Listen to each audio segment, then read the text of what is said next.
Hi guys, welcome back to our channel reveal GK. ना जैसा आपको पता है कि अभी हम प्रेजेंट टाइम में सी डी एस 2025 के जो आपके दोनों एग्जाम्स हुए थे, ठीक है, सी डी एस 1 और सी डी एस 2, उनके क्वेश्चंस को हम लोग यहाँ पे टॉपिक वाइज, हम लोग यहाँ पे सब्जेक्ट वाइज हम लोग यहाँ पे सॉल्व कर रहे हैं।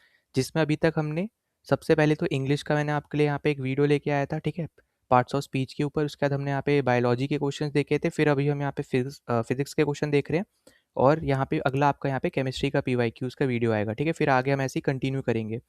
तो यहाँ पे अगर आपको नहीं पता है तो इससे पहले शुरू करने से पहले ऑलरेडी यहाँ पे एक चीज़ मैं आपको बोल दूँ कि इससे पहले हमने यहाँ पे 2019 से 2024 तक के सारे क्वेश्चंस हमने यहाँ पे सॉल्व कर रखे हैं सब्जेक्ट वाइज, ठीक है। तो वो वीडियोस की जो प्लेलिस्ट है उसका लिंक आपको डिस्क्रिप्शन में मिल जाएगा। जैसे अगर हम बात करें यहाँ पे सी डी एस के पी वाई क्यूज़ की फिजिक्स से रिलेटेड, क्योंकि आपका ये वाला वीडियो फिजिक्स का है, तो ये आपको total 5 videos C D S की पी वाई क्यू सीरीज़ में आपको देखने को मिलेंगे, जिसका लिंक आपको डिस्क्रिप्शन में मिल जाएगा उस प्लेलिस्ट का। वो प्लेलिस्ट ज़रूर यहाँ पे फॉलो कर लेना, क्योंकि अभी भी जो आपकी वीडियोस आ रही हैं वो सब आपकी उसी सेम प्लेलिस्ट में ही ऐड ऑन होंगी, ठीक है। तो ये 5 वीडियोस आपको ज़रूर देखनी है। इसके अलावा आपको यहाँ पे सी ए पी एफ के भी ये तीनों वीडियोस आप ज़रूर देख के जाना, क्योंकि आपको पता होगा दोनों आपके जो एग्ज़ाम है इनका पैटर्न यहाँ पे सेम ही है, ठीक है। तो यहाँ पे बस आपका एक चीज़ डिफरेंट आपका आता है यहाँ पे कि पेपर 1 में सी ए पी एफ में बस आपके 15 से 20 क्वेश्चन मैथ्स के आ जाते हैं सेम पेपर में। बस बाकी उसके अलावा पूरा पेपर आपका वो जीके का ही रहता है, ठीक है। तो वो सेम पैटर्न आपको यहाँ पे भी देखने को मिलेगा, सिमिलर टाइप के क्वेश्चंस आपको देखने को मिलेंगे। और आपको पता होगा कि साइंस पोर्शन में अगर हम स्पेसिफिकली बात करें तो सबसे इंपॉर्टेंट आपका रोल प्ले करते हैं पी वाई क्यूज़, क्योंकि सिलेबस आपका बहुत ज़्यादा लिमिटेड है। सिमिलर टाइप ऑफ क्वेश्चंस आपको बहुत बार पूछे जाते हैं, ठीक है। एक दो क्वेश्चन आपको हमेशा ऐसा देखने को मिल सकते हैं, 30 क्वेश्चन, क्योंकि ऑलमोस्ट आपके ऐसे आते हैं 27 टू 30 क्वेश्चन आप मान लो हर साल आपके पूछे जाते हैं, जिसमें एक से दो क्वेश्चन आपको ऐसे ज़रूर देखने को मिलेंगे जो थोड़े आपके बाहर के होंगे, मतलब 11th या 12th क्लास के होंगे, ठीक है। ऐसा नहीं कि आउट ऑफ सिलेबस टाइप। एक बार बस आपका एक बार हुआ था जिसमें आपका साइंस एंड टेक्नोलॉजी के क्वेश्चन ज़्यादा पूछ दिए थे, ठीक है, फिजिक्स में बाकी के थे नहीं। पर ऐसा बहुत ज़्यादा रेयर सिनेरियो बनता है, ठीक है। ज़्यादातर आपका वही सेम सिलेबस पैटर्न पे ही आपका बेस रहते हैं क्वेश्चंस। तो इनको ज़रूर आप यहाँ पे देख लेना। इस प्लेलिस्ट का लिंक भी मैं यहाँ पे डिस्क्रिप्शन में दे दूंगा। और इसके अलावा आपको यहाँ पे एक वीडियो देखना है, वो है आपका ये फार्मूला से रिलेटेड, ठीक है। तो इस वीडियो में सारे फिजिक्स के फॉर्मूलाज हमने यहाँ पे डिस्कस किए हैं। ये प्लीज़ यहाँ पे ज़रूर देख के जाना, ठीक है। बहुत ज़्यादा इंपॉर्टेंट आपका रहेगा, क्योंकि फिजिक्स के क्वेश्चंस आपके फॉर्मूला बेस्ड भी आते हैं, ठीक है। आप यहाँ पे देखोगे इस वीडियो में भी जो आपको मैं सॉल्व करवाऊंगा, यहाँ पे थ्योरी प्लस फॉर्मूला, ये बहुत ज़्यादा इंपॉर्टेंट है यहाँ पे, ठीक है। तो अब हम यहाँ पे चलो शुरू कर लेते हैं। अब हम यहाँ पे सबसे पहले क्वेश्चन पे चले तो देखो, सबसे पहले मैं आपको जैसे मैंने बताया था कि ओवरऑल आपके यहाँ पे 11 क्वेश्चंस पूछे गए हैं। और आप यहाँ पे देखोगे कि आप कितने इजीली इन क्वेश्चंस को कर सकते थे अगर आपने सिर्फ और सिर्फ पी वाई क्यूज भी अगर किए होते, ठीक है। मैं ये नहीं बोलूँगा कि सिर्फ पी वाई क्यू ही करो, पर अगर पी वाई क्यू करे होते तो आप यहाँ पे 11 के 11 सही कर जाते, ठीक है। तो ये चीज़ आप यहाँ पे आज देखोगे। तो देखो, सबसे पहला क्वेश्चन आपको यहाँ पे दिख रहा है कि if your image appears to be erect, no matter how far you stand from the mirror is likely to be. तो देखो, मैंने आपको ना एक अलग से वीडियोस में, मतलब यानी सब्जेक्ट वाइज में भी, मैंने टॉपिक वाइज आपको यहाँ पे अलग अलग करवा के मैंने पी वाई क्यूज़ कराए थे।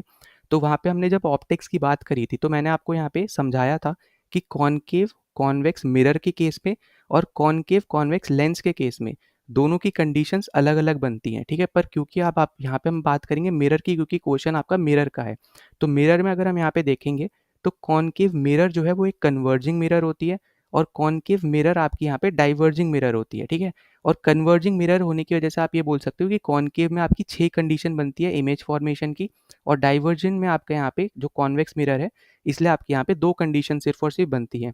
और हमेशा याद रखना कि कॉन्वेक्स मिरर और प्लेन मिरर, ये दो ऐसी मिरर्स हैं जो आपकी हमेशा आपको यहाँ पे इरेक्ट इमेज ही देंगी, ठीक है। इरेक्ट मतलब होता है स्ट्रेट, और वहीं पे अगर आप देखोगे तो इरेक्ट आपका ना हमेशा वर्चुअल के साथ आता है। वहीं पे आपका जो रियल इन्वर्टेड है, जो दूसरा नेचर ऑफ इमेज होती है, तो इन्वर्टेड मतलब होता है यहाँ पे अपसाइड डाउन, या फिर आप बोल सकते हो अपोजिट, ठीक है, मतलब उल्टा। तो या तो अपसाइड डाउन बोल लो, उल्टा बोल लो। और ये आपका हो गया इन्वर्टेड का केस। पर यहाँ पे आपका क्योंकि इरेक्ट पूछा है तो इरेक्ट आपकी हमेशा यहाँ पे सीधी, मतलब जो इमेज होती है उसको हम बोलते हैं। जैसे अगर आप देखोगे आपके घर में भी जो आप यहाँ पे मिरर लगाते हो, ठीक है, वो आपकी प्लेन मिरर्स होती हैं। जैसे बाथरूम एरिया में लग गई, या फिर आपका कहीं पे अगर मान लो बाहर की तरफ में भी है, जहाँ पे आप अपना शक्ल देख रहे हो वगैरह वगैरह, आप यहाँ पे मान लो आप जैसे ब्रश कर रहे हो तब देख रहे हो, या फिर आप जब बाल काट रहे हो तब देख रहे हो, तो वो सारी की सारी मिरर्स जो है वो आपकी यहाँ पे प्लेन मिरर्स होती हैं, ठीक है। वो आपको हमेशा इरेक्ट इमेज ही देती हैं। तो ये याद रखना। और कॉनकेव वाली यहाँ पे कन्वर्जिंग होती है, ठीक है, मिरर की बात करें। और आपका कॉन्वेक्स जो है वो आपकी डाइवर्जिंग होती है, ठीक है।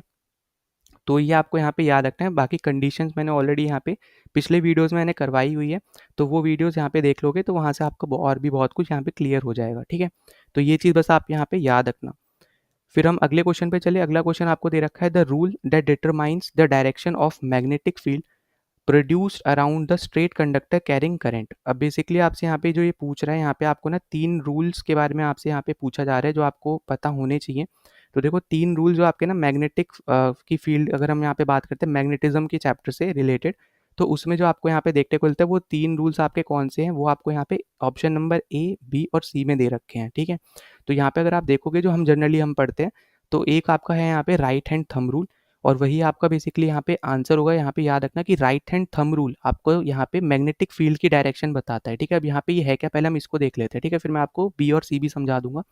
तो देखो यहाँ पे बेसिकली क्या होता है, ये आपका है यहाँ पे थंब, ठीक है?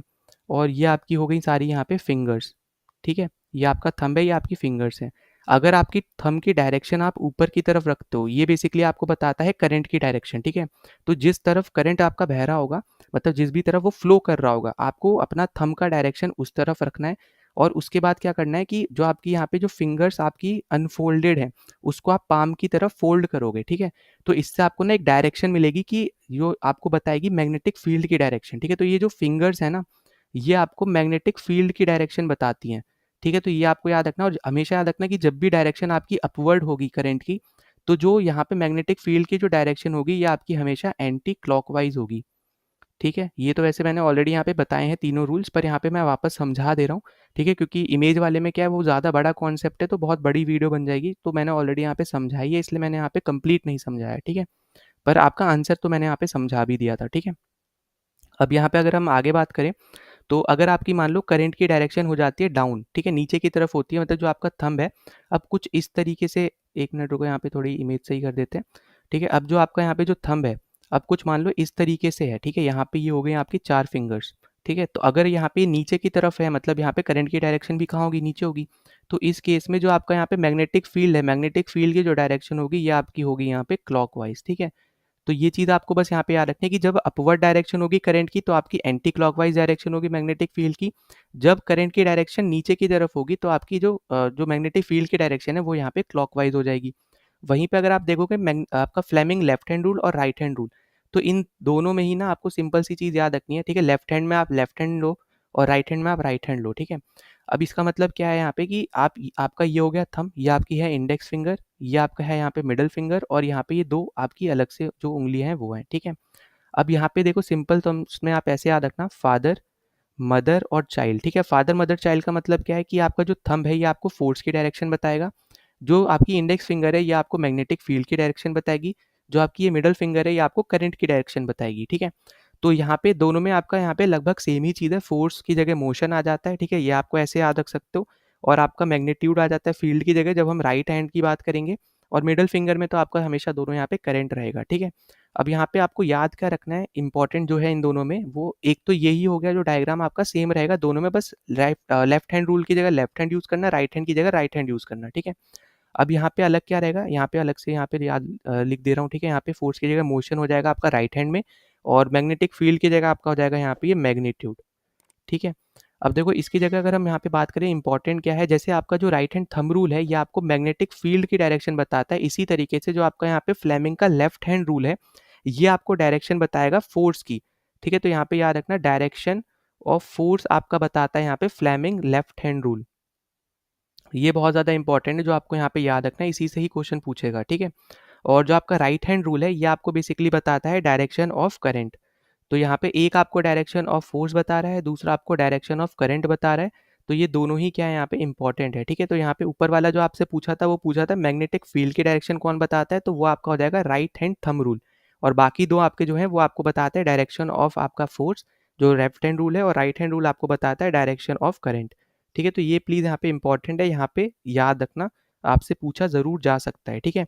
तो ये आपका क्या होगा, यहाँ पे एक इंपॉर्टेंट पॉइंट हो गया, जो आपको यहाँ पे याद रख लेना है, जो इंपॉर्टेंट रहेगा आपके मैग्नेटिज्म, अगर हम यहाँ पे बात करते हैं चैप्टर से रिलेटेड, ठीक है? जैसे सबसे पहला क्वेश्चन आपको यहाँ पे दिखेगा मोशन ऑफ से, ठीक है? मतलब यहाँ पे लॉ ऑफ मोशन से, तो जो 3 लॉज बेसिकली आपके हैं, उससे रिलेटेड आपको यहाँ पे ये क्वेश्चन दिखेंगे। तो देखो सबसे पहला आपको यहाँ पे क्या-क्या दे रखा है, अगर हम उससे रिलेटेड बात करें, तो सबसे पहले आपको यहाँ पे बोला जा रहा है कि a motorcycle has initial velocity of 5 metre per second, after 3 second the velocity is 7 metre per second, the displacement of the motorcycle in 3 second is. तो बेसिकली आपको ना यहाँ पे निकालना क्या, आपको यहाँ पे डिस्प्लेसमेंट निकालना है। डिस्प्लेसमेंट को हम लोग डिनोट करते हैं स्मॉल एस से, ठीक है। ये तो आपको पता है, आपने अगर 3 इक्वेशंस पढ़ी है मोशन की तो आपको यहाँ पे इतनी चीज़ तो पता ही होगी। अब यहाँ पे इंपॉर्टेंट चीज़ यहाँ पे ये आती है कि आप कौन सा इक्वेशन यहाँ पे यूज़ करोगे। तो हमेशा यहाँ पे याद रखना, आप वही इक्वेशन यूज़ करोगे जहाँ पे आपको एक वेरिएबल की वैल्यू ना पता हो, बाकी सबकी पता हो, और यहाँ पे जो आपको पता है वैल्यूज़, वो वाला वेरिएबल उस इक्वेशन में हो, ठीक है। तभी तो आप इनकी वैल्यूज़ पुट करके जो आपको नहीं पता है उस वेरिएबल की आप फाइंड आउट कर पाओगे वैल्यू। अब जैसे फॉर एग्जांपल समझाने के लिए और अच्छे से, इनिशियल वेलोसिटी को हम लोग यू से लिखते हैं, तो यू आपका हो जाता है यहाँ पे जो आपको दे रखा है 5 मीटर पर सेकेंड। फिर टी आपको दे रखा है यहाँ पे 3 सेकेंड्स, है ना। और आपको यहाँ पे ये जो वेलोसिटी दे रखी है नीचे वाली, ये आपकी है फाइनल वेलोसिटी, वो आपकी हो जाएगी 7 मीटर पर सेकेंड, ठीक है। तो आपको यू भी दे रखा है, टी भी दे रखा है और वी भी दे रखा है। तो अब आप यहाँ पे कौन सी लॉ ऑफ इक्वेशन यहाँ पे यूज़ करोगे, तो आप यहाँ पे यूज़ करने वाले हो, क्योंकि आपको डिस्प्लेसमेंट पूछा है, ठीक है। डिस्प्लेसमेंट पूछा है मतलब आप यहाँ पे s is equals to u t plus half a t square आप यहाँ पे यूज़ कर सकते हो, ठीक है, क्योंकि यहाँ पे आपको एस पूछा हुआ है। तो आप यहाँ पे ये इक्वेशन आप यहाँ पे यूज़ कर सकते हो, इंपॉर्टेंट रहेगा, प्लीज़ यहाँ पे याद रखना, ठीक। अब यहाँ पे दूसरी पॉइंट यहाँ पे क्या आता है कि आपको अब यहाँ पे ए निकालना पड़ेगा, क्योंकि आपको यहाँ पे ए की वैल्यू नहीं दे रखी है। अब ए निकालने के लिए आपको यहाँ पे फॉर्मूला पता होगा, आपका ए होता है यहाँ पे equal to v minus u upon t, ठीक है। अब वी आपका आपको दे रखा है यहाँ पे 7, यू आपको दे रखा है यहाँ पे 5 और टी आपको यहाँ पे दे रखा है 3। तो ये आपका बन जाएगा यहाँ पे 2/3 मीटर पर सेकेंड स्क्वायर, ठीक है। आपको यूनिट्स तो पता ही होंगी, एक्सेलरेशन आपका होता है मीटर पर सेकेंड स्क्वायर, और आपका यहाँ पे जो स्पीड है वो आपका होता है मीटर पर सेकेंड, है ना। इतना तो आपको यहाँ पे आइडिया रहना चाहिए, ठीक है, क्योंकि ऐसे सिंपल सिंपल भी क्वेश्चन आपसे पूछे जा सकते हैं, ठीक। अब यहाँ पे अगर आप देखोगे तो आपको ए की वैल्यू मिल गई, यू टी और वी की वैल्यू भी आपको पता है। तो अब बस आप यहाँ पे क्या करो, आप एस की जगह मतलब यहाँ पे इस इक्वेशन में इन सबको यहाँ पे क्या कर दो, पुट कर दो। यू आपका है यहाँ पे 5, टी आपका है यहाँ पे 3 प्लस हाफ, फिर आपका यहाँ पे 2/3 आपको यहाँ पे ये मिल गया ए की वैल्यू, और टी आपका था यहाँ पे 3, तो टी आप लिख दो यहाँ पे 2 बार, ठीक है। अब यहाँ पे आप यहाँ पे करोगे क्रॉस मल्टीप्लाई, ठीक है। तो यहाँ पे एक तरीके से आप देखो 2 यहाँ पे कट गया, 3 यहाँ पे कट गया, और 5 इंटू 3 आपका हो गया यहाँ पे 15, और प्लस आपका यहाँ पे हो जाएगा 3, ठीक है। प्लस का साइन है बीच में, ठीक है, मल्टीप्लाई मत कर देना ये वाला साइन देख के। तो यहाँ पे टोटल अगर आप देखोगे तो एस का आपका यहाँ पे आंसर आएगा 18, ठीक है। तो आपका राइट आंसर क्या बनेगा यहाँ पे, ऑप्शन नंबर बी आपका यहाँ पे करेक्ट बनेगा, 18 मीटर्स आपका यहाँ पे राइट आंसर बनेगा, ठीक है। तो यहाँ पे प्लीज़ इस चीज़ को भी आपको यहाँ पे क्या रखना है, आपको यहाँ पे याद रखना है, आपसे यहाँ पे इक्वेशंस के बेसिस पे, ठीक है, जो आपके यहाँ पे 3 इक्वेशन ऑफ मोशन है उसके बेसिस पे आपसे यहाँ पे क्वेश्चन पूछा जा सकता है, ठीक है। अब यहाँ पे बाकी तो कौन से इक्वेशन है, अगर मैं आपको वो भी बता दे रहा हूँ यहाँ पे, चलो। तो एक आपका है यहाँ पे सबसे पहले v is equals to u plus a t, ठीक है। अब देखो आप ये इक्वेशन क्यों यूज नहीं कर सकते थे यहाँ पे, क्योंकि आपको यहाँ पे s की वैल्यू फाइंड आउट करनी है, मतलब डिस्प्लेसमेंट की वैल्यू फाइंड आउट करनी है। तो उस इक्वेशन में आपको ये वेरिएबल होना चाहिए, ठीक है। तो s जिस वेरिएबल मतलब जिस इक्वेशन में होगा वही यूज करोगे, ठीक है। अब दूसरा आपका यहाँ पे था s is equals to u t plus half a t square, और एक आपका यहाँ पे एक और रहता है, वो है आपका यहाँ पे v square is equals to u square plus 2as, ठीक है। तो आप यहाँ पे इसके थ्रू भी आप यहाँ पे वैल्यू को फाइंड आउट करने के बारे में सोच सकते हो, आप इसको भी यहाँ पे यूज़ कर सकते हो, पर ज़्यादा यह इंपॉर्टेंट आपका रहेगा वहाँ पे वो एस वाला इक्वेशन, क्योंकि एस आपका लेफ्ट हैंड साइड में है, बाकी राइट हैंड साइड में सारे वेरिएबल्स है। तो बस आपको वैल्यू पुट करनी है, सीधा आपको मिल जाएगा, वरना इस तरफ में क्या है, आपको थोड़ी इक्वेशन जो आपको दे रखी है उसमें कैलकुलेशन थोड़ी ज़्यादा करनी पड़ेगी। वैसे तो वैल्यू आपकी छोटी है, यहाँ पे 5 और 7 स्क्वायर कर सकते हो ईजिली, तो उससे भी आप यहाँ पे करना चाहो तो आप यहाँ पे कर सकते हो, ठीक है। तो ये इंपॉर्टेंट आपको यहाँ पे रहेगा, प्लीज़ इस चीज़ को याद रखना, दोनों इक्वेशन आपकी यूज़ हो सकती हैं, बस इंपॉर्टेंट क्या है आपको कि जिसमें ईजी रह रहा हो, मतलब ईजी लग रहा हो आपको, वो आप यहाँ पे यूज़ कर सकते हो, ठीक है। तो यहाँ पे राइट आंसर अपना हो जाएगा यहाँ पे बी ऑप्शन 18 मीटर्स। फिर उसके बाद हम चलते हैं अपने अगले क्वेश्चन पे। तो अगला क्वेश्चन देखो आपको यहाँ पे क्या दे रखा है। तो अगला क्वेश्चन आपको यहाँ पे दे रखा है, the minimum power required to lift a mass of 50 kg up to a vertical distance of 8 meters in 10 second is, ठीक है। तो यहाँ पे बेसिकली आपसे ये पूछा है कि आपको ना मिनिमम पावर आपको यहाँ पे बतानी है जो रिक्वायर्ड होगी 50 kg उठाने के लिए, ठीक है। वर्टिकली उठाना है, मतलब इस तरीके से उठाना है, ठीक है। ये वाला जो आपका रहता है ना, इस तरीके से आपको बेसिकली उठाना है 8 मीटर के डिस्टेंस पे 10 सेकेंड, ठीक है। आपको टाइम भी दे रखा है और जी की वैल्यू आपको बोल रहा है कि 10 मीटर पर सेकेंड आप यहाँ पे ले लो, ठीक है। तो अगर आप यहाँ पे देखोगे इस पर्टिकुलर इक्वेशन में, आपको यहाँ पे मतलब इस क्वेश्चन में आपकी कौन सी इक्वेशन लगेगी, तो आपको यहाँ पे बेसिकली पूछा जा रहा है वर्क, ठीक है। तो यहाँ पे याद रखना, तो मिनिमम पावर बेसिकली आपको यहाँ पे बोल रहा है, मतलब आप ऐसे बोल सकते हो कि आपका जो यू होता है ना, पोटेंशियल एनर्जी, क्योंकि पोटेंशियल एनर्जी क्या होता है कि ग्राउंड से आप कितने यहाँ पे उठा रहे हो ऑब्जेक्ट को, वो बेसिकली आपका हो गया पोटेंशियल एनर्जी जो आपको लग रही है उसको उठाने में। ठीक है, वही सेम फॉर्मूला आपका वर्क का भी रहता है, जो हो गया आपका होता है mgh। ठीक है, तो U is equals to mgh, ये भी आप बोल सकते हो, मतलब पोटेंशियल एनर्जी आपका हो गया पावर एक तरीके से। ठीक है, तो आप यहाँ पे ये भी आप बोल सकते हो, पर यहाँ पे जो सबसे एक्यूरेट आप यहाँ पे बोल लो तो W is equals to mgh रहेगा सबसे पहले, तो यहाँ पे ये हो गया। अब पावर इसके बाद आप निकालोगे, ठीक है, क्योंकि पावर का भी यहाँ पे जो होता है फॉर्मूलाज होते हैं वो भी हम यहाँ पे देखेंगे, पर सबसे पहले हम लोग यहाँ पे अपनी पोटेंशियल एनर्जी निकाल लेते हैं, मतलब वर्क डन निकाल लेते हैं। तो सबसे पहले आप यहाँ पे याद रखो, वैल्यूज को पुट करो। एम आपको यहाँ पे जो दे रखा है वो आपको दे रखा है यहाँ पे 50, एम बेसिकली आपका होता है यहाँ पे मास। ठीक है, जी की वैल्यू आपको दे रखी है 10, जो आपको यहाँ पे नीचे दे रखी है, और फिर एच की वैल्यू मतलब हाइट आपको दे रखा है यहाँ पे 8, मतलब डिस्टेंस जो आपको उठाना है, मतलब ऊपर तक उठाना है वर्टिकली, मैंने आपको बताया ना कि नीचे से ऊपर उठाना है, तो जो ये डिस्टेंस है बेसिकली यही आपकी क्या है यहाँ पे हाइट है। तो इसको सॉल्व करोगे तो आपके पास वैल्यू आएगी यहाँ पे 4000 जूल। ठीक है, तो यहाँ पे ये जो वर्क हुआ ये बेसिकली आपका हुआ 4000 जूल का, या फिर आप इसको बोल सकते हो कि पोटेंशियल एनर्जी आपकी हुई 4000 जूल की हुई। अब मैं यहाँ पे वर्क क्यों बोल रहा हूँ, क्योंकि आपका एक पावर का फॉर्मूला होता है P is equals to W upon t. ठीक है, वर्क डन अपॉन टाइम, तो ये बेसिकली आपका होता है पावर का फॉर्मूला। तो इसलिए यहाँ पे देखो U की वैल्यू भी यहाँ पे जो फॉर्मूला है ये सेम रहता है पोटेंशियल एनर्जी का भी, पर यहाँ पे हम लोग W का यहाँ पे निकालेंगे क्योंकि हमें पावर निकालनी है। ठीक है, तो पावर निकालने के लिए हमें W पता होना चाहिए, मतलब वर्क डन पता होना चाहिए, तो वो आपका फॉर्मूला mgh सेम लगाओगे, आपको मिल गया 4000 जूल। अब आप इसमें सीधे सीधे बस वैल्यू पुट करो यहाँ पे 4000 जूल। ठीक है, और यहाँ पे नीचे आपको जो टाइम दे रखा है वो दे रखा है यहाँ पे 10 सेकेंड्स का, तो यहाँ पे नीचे सेकेंड्स भी आप यूनिट में ले लो। ठीक है, ये आपका बन जाएगा यहाँ पे 4000 जूल पर सेकेंड। तो यहाँ पे याद रखना जूल पर सेकेंड बेसिकली आपका होता है यहाँ पे वॉट। ठीक है, और वॉट आपकी एसआई यूनिट होती है पावर की। ठीक है, तो यहाँ पे याद रखना पावर की एसआई यूनिट होती है वॉट, और वॉट को ही हम लोग लिख सकते हैं जूल पर सेकेंड में, तो इसलिए आप यहाँ पे लिखोगे 400 वॉट। ठीक है, वॉट आपका कैपिटल W से डिनोट करा जाता है, तो आपका जो राइट आंसर निकलेगा वो आपका निकलेगा ऑप्शन नंबर ए। ठीक है, तो यहाँ पे बहुत कुछ समझा है, प्लीज़ इस चीज़ को यहाँ पे याद रखना, ये सब फॉर्मूलेस उस वीडियो में दे रखे हैं। तो यहाँ पे सबसे पहले हमने यहाँ पे W निकाला क्योंकि हमें पावर निकालनी थी, और पावर के लिए हमें वर्क डन पता होना चाहिए, इसलिए हमने यहाँ पे W is equals to mgh लिया। अगर आपको पोटेंशियल एनर्जी पूछी होती तो आप U is equals to mgh लेके करते, अगर आपको काइनेटिक एनर्जी पूछी होती तो हाफ mv² लेके करते। ठीक है, जो भी आपको पूछा है उसके हिसाब से आपको यहाँ पे वैल्यूज को डालना है। अब यहाँ पे W की वैल्यू हमने यहाँ पे निकाल ली 4000 जूल, उसके बाद हमें पावर पूछी थी, तो पावर आपका होता है वर्क डन अपॉन टाइम। तो इससे ये आपका एक अकेला फॉर्मूला नहीं है, पावर के और भी सारे बहुत सारे फॉर्मूलेज होते हैं, मतलब P is equals to V I है, आई स्क्वायर आर है, वी स्क्वायर बाय आर है, मतलब बहुत सारे P के फॉर्मूले हैं पावर के, वो मैंने सब उस वीडियो में बता भी रखे हैं। ठीक है, तो आप वहाँ पे ज़रूर देख लेना। तो ये आपका पावर का हो गया वर्क डन अपॉन टाइम आपका, क्योंकि यहाँ पे वर्क डन का यहाँ पे ये वर्ड आ रहा है ना वर्क डन, और वही आपको क्योंकि ऊपर आपने निकाला है तो आपको पावर का वो वाला फॉर्मूला चाहिए जहाँ पे आपको वर्क डन आपको पता हो, तो वो आपको यहाँ पे नीचे पता चल रहा है P is equals to W upon t में। यहाँ पे बस आपको वैल्यू पुट करनी है, सीधा आपको यहाँ पे 4000 जो वॉट है ये आपको आंसर मिल जाएगा। ठीक है, फिर हम अगले क्वेश्चन पे चले। अगला आपको बोल रहा है कि which one among the following statements is not correct, कौन सा आपका करेक्ट नहीं है, ये आपसे बेसिकली पूछ रहा है। ठीक है, तो अगर आप यहाँ पे देखोगे पहला आपको बोल रहा है कि all bodies in the universe attract each other other due to gravitational force, तो यहाँ पे ये तो आपको पता ही है, यहाँ पे एकदम करेक्ट है कि हर एक के पास यहाँ पे कुछ ना कुछ ग्रेविटेशनल फोर्स है, और हम दोनों मतलब अगर आप अर्थ और मून की बात करो, ठीक है, तो वो भी आपस में यहाँ पे क्या करते हैं, एक दूसरे को अट्रैक्ट करते हैं। अगर आप सन और अर्थ की बात करोगे तो एक दूसरे को क्या करते हैं, अट्रैक्ट करते हैं। बस फर्क क्या है यहाँ पे, जिसकी ग्रेविटी ज़्यादा होगी तो उसमें आपको थोड़ा फर्क ज़्यादा देखने को मिलेगा, कि जिसकी कम है वो कम फोर्स लगा पा रहा है, जिसकी ज़्यादा है वो ज़्यादा फोर्स लगा रहा है। ठीक है, पर यहाँ पे एट द एंड हर एक के पास ग्रेविटेशनल फोर्स है, और ये हमें यहाँ पे ज़रूर देखने को मिलता है कि दोनों आपको यहाँ पे एक दूसरे को अट्रैक्ट करने का ट्राई करते ही करते हैं। ठीक है, अब यहाँ पे दूसरा आपको दे रखा है कि Newton's law of gravitation allows from Newton's law of motion.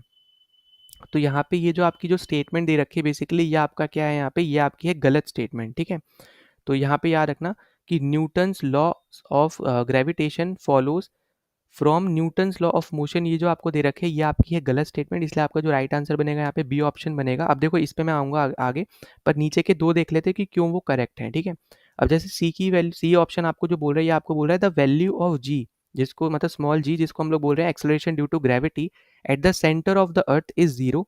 तो यहाँ पे देखो ये फैक्ट है। ठीक है, यहाँ पे याद रखना ये आपका बेसिकली फैक्ट है, या फिर आप बोल सकते हो यहाँ पे स्टैटिक पॉइंट है जो आपको पता होना चाहिए कि जी की वैल्यू जब हम डाउन द अर्थ मतलब यहाँ पे कोर की तरफ जाते हैं ना, सेंटर ऑफ द अर्थ की तरफ जाते हैं, तो हमारी जी की वैल्यू कम होती है।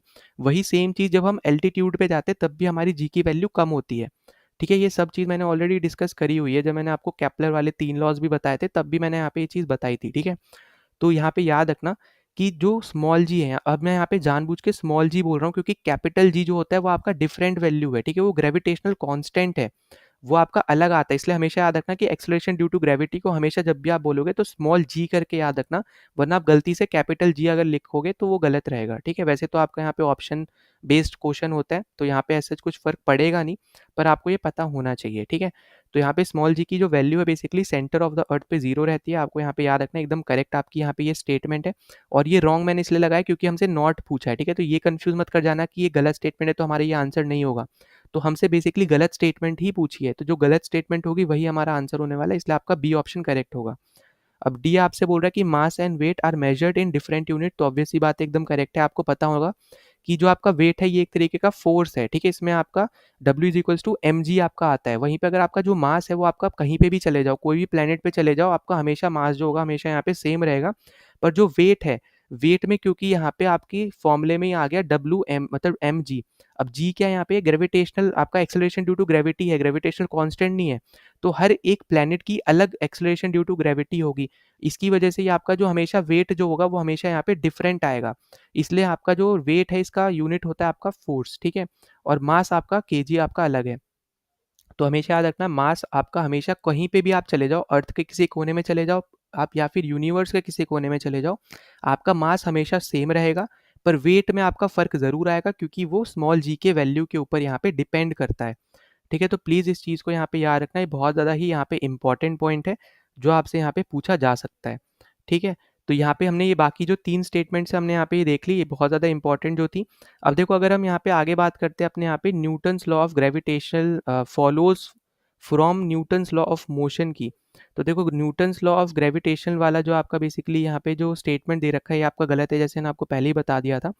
तो आपको यहाँ पे जैसे पता होगा कि जो आपका यहाँ पे न्यूटन का लॉ ऑफ यूनिवर्सल ग्रेविटेशन है, ठीक है, वो बेसिकली आपका डिराइव्ड होता है आपका यहाँ पे न्यूटन लॉ ऑफ मोशन से, जो हम लोग बेसिकली पढ़ते हैं ना F is equals to m a. तो यहाँ पे जो लॉ ऑफ ग्रेविटेशन जो आपको बेसिकली यहाँ पे दे रखा है, यहाँ पे आप इस तरीके से याद रखना कि जो सेकंड लॉ है न्यूटन का, ठीक है, जहाँ पे हम F is equals to m a पढ़ते हैं, और यहाँ पे हम जो मैंने आपको ये बता रहा था ना कैपिटल जी वाला, तो इसका भी एक इक्वेशन आप बोल सकते हो या फिर आप फॉर्मूला बोल लो, ये आपका होता है एफ इज इक्वल्स टू जी, जो आपका कैपिटल जी है ग्रेविटेशनल कांस्टेंट, M1 M2, क्योंकि ये दो फोर्स मतलब दो ऑब्जेक्ट के बीच में लग रहा है, और फिर नीचे की तरफ आपका होता है यहाँ पे आर स्क्वायर, मतलब उनके बीच का बेसिकली यहाँ पे डिस्टेंस उसका स्क्वायर। ठीक है, तो यहाँ पे ये बेसिकली आपका होता है फोर्स किसी दो ऑब्जेक्ट के बीच में जो लगता है। ठीक है, जैसे मान लो आप अर्थ और मार्स है तो आप M1 M2, अर्थ और मार्स का M1 M2 हो गया। कैपिटल जी आपको यहाँ पे 6.67 आपके यहाँ पे मतलब वैल्यूज रहती है इंटू 10⁻34 करके, तो वो आपका यहाँ पे याद रखनी है, और आपका आर स्क्वायर बेसिकली उनके बीच का यहाँ पे डिस्टेंस हो गया। ठीक है, अब यहाँ पे ये जो आपकी वैल्यू जो बेसिकली आपको स्टेटमेंट दे रखी है, यहाँ पे इनका आपस में सच आप देखोगे तो कोई भी रिलेशन आपको यहाँ पे दिखेगा नहीं। ठीक है, जिस तरीके से आपको यहाँ पे दे रखा है कि follows from Newton's law of motion, मतलब जो आपका ग्रेविटेशन का जो लॉ है न्यूटन का जो आपको यहाँ पे दिख रहा है, ये आपका बनता है लॉ ऑफ मोशन से न्यूटन के, तो आपको यहाँ पे क्लियरली दिख रहा है, ऐसा कहीं पे भी आपको यहाँ पे देखने को नहीं मिलेगा। ठीक है, तो ये चीज़ आपको यहाँ पे याद रखनी है कि दोनों का जो रिलेशन है वो एकदम अलग अलग है। ठीक है, यहाँ पे आपस में इनका कोई डायरेक्ट आप बोल सकते हो यहाँ पे रिलेशन देखने को नहीं मिलेगा। ठीक है, तो प्लीज़ यहाँ पे इस चीज़ को यहाँ पे याद रखना, ये एक इंपॉर्टेंट पॉइंट रहेगा, तो ये चीज़ आपको यहाँ पे पता होनी ही चाहिए। ठीक है, अब बाकी आपको यहाँ पे जैसे मैंने आपको बताया था यहाँ पे कि कैपिटल जो जी है, ठीक है, इसकी वैल्यू आपको यहाँ पे पता होनी चाहिए, तो ये आपकी रहती है 6.67, 6.67 इंटू 10⁻⁻11, और इसका यहाँ पे यूनिट होता है यहाँ पे न्यूटन मीटर स्क्वायर पर केजी स्क्वायर। ठीक है, ये आपका होता है यहाँ पे कैपिटल जी की वैल्यू, तो ये बहुत ज़्यादा इंपॉर्टेंट है, ये आपको यहाँ पे पता होना चाहिए, बहुत ज़्यादा इंपॉर्टेंट पॉइंट है, बार बार बोल रहा हूँ यहाँ पे याद रखना।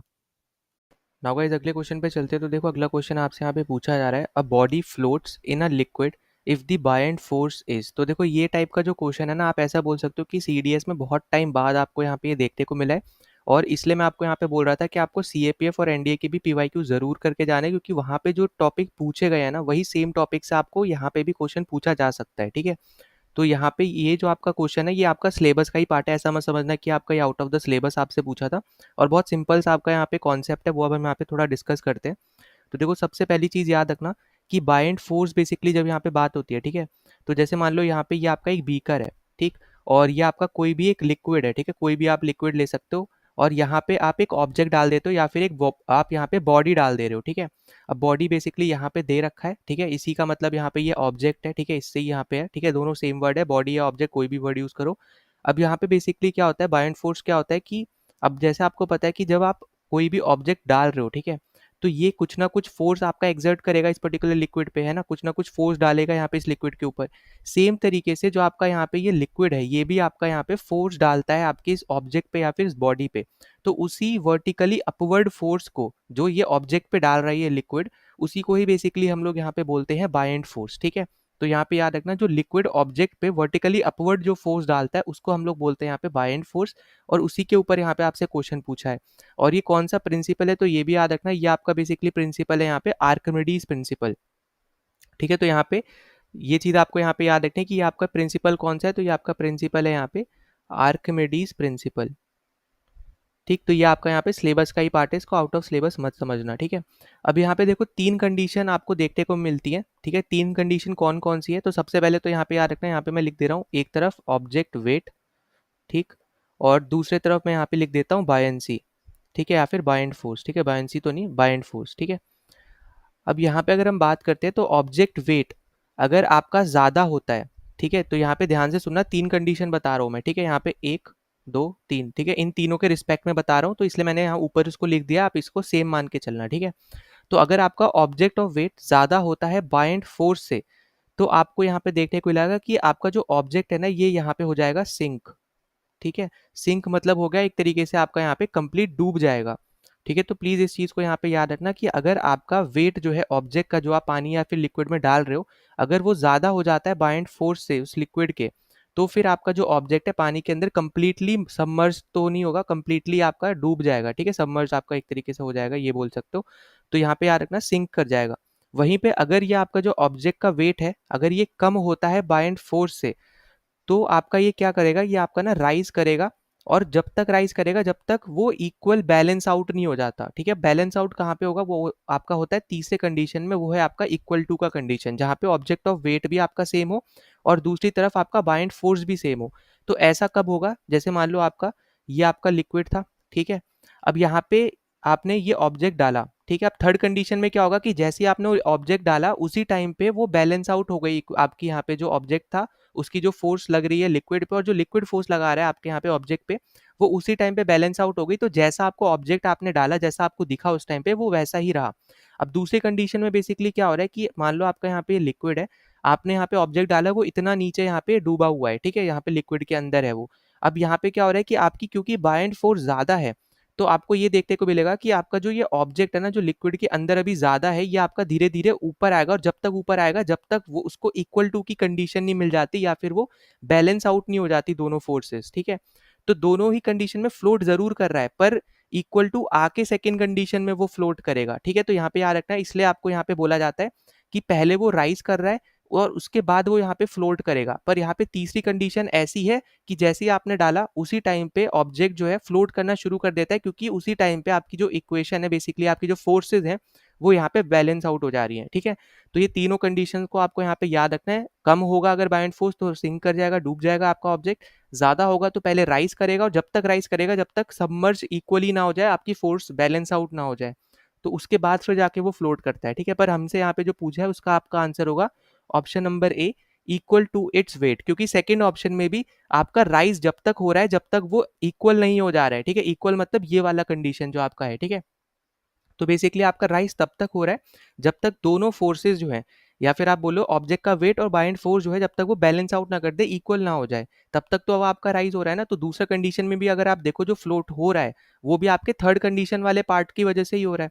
तो इसलिए आपका जो थर्ड कंडीशन एक अलग से आपकी जो कंडीशन है कि जैसे ही आपने ऑब्जेक्ट डाला सबमर्ज हुआ उसी टाइम पे वो बैलेंस आउट हो गई इक्वेशन, तो ना तो आपको वो डूबता हुआ नजर आया ना ही वो राइज होता हुआ नजर आया, वो जैसा आपको शुरू में इनिशियली था वैसा ही आपका फाइनल पोजीशन पे भी था, ठीक है। तो ये तीन कंडीशन आपको यहाँ पे याद रखनी है, ये आपका होता है आर्किमिडीज प्रिंसिपल। बाइंड फोर्स आपको यहाँ पे याद रखनी है, सिलेबस का ही पार्ट है ये, ठीक है, तो यहाँ पे ये चीज़ इंपॉर्टेंट है, प्लीज़ इस चीज़ को यहाँ पे याद रखना, वापस से भी कभी ना कभी पूछा जा सकता है, हो सकता है आपको इसी बार पूछ ले, क्योंकि कभी ना कभी एक ना दो क्वेश्चन तो आपके ना सेम रिपीट हो जाते हैं, ठीक है, या फिर आप बोलो यहाँ पे पेपर टू पेपर यहाँ पे रिपीट हो जाता है, ठीक है, एग्जैक्ट क्वेश्चन नहीं रिपीट होगा, स्टेटमेंट रिपीट जरूर हो सकती है, ठीक है।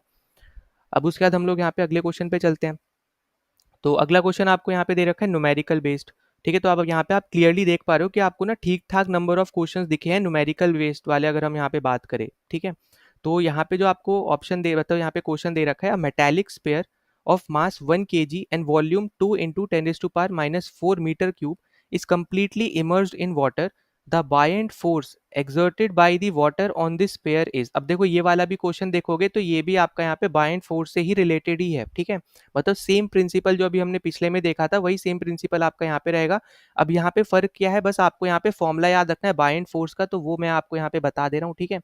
तो यहाँ पे याद रखना है आपको यहाँ पे कि बायेंट फोर्स का जो फॉर्मूला होता है, पहली बात तो इसको हम लोग रिप्रेजेंट करते हैं एफ और सबस्क्रिप्ट में यहाँ पे हम लोग बी लिखते हैं, ठीक है, सुपरस्क्रिप्ट ऊपर होती है, सबस्क्रिप्ट नीचे होती है, तो एफ बी, और यहाँ पे ये आपका हो जाएगा यहाँ पे रो, ठीक है, जी और वी, ठीक है।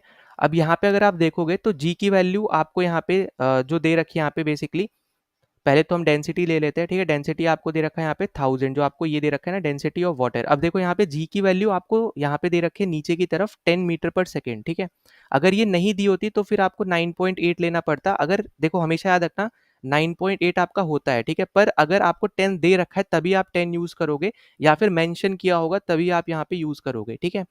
तो ये आपका हो गया यहाँ पे 1000 × 10, और फिर आपका वॉल्यूम आपको ऊपर दिख रहा है यहाँ पे 2 × 10⁻⁴, ठीक है।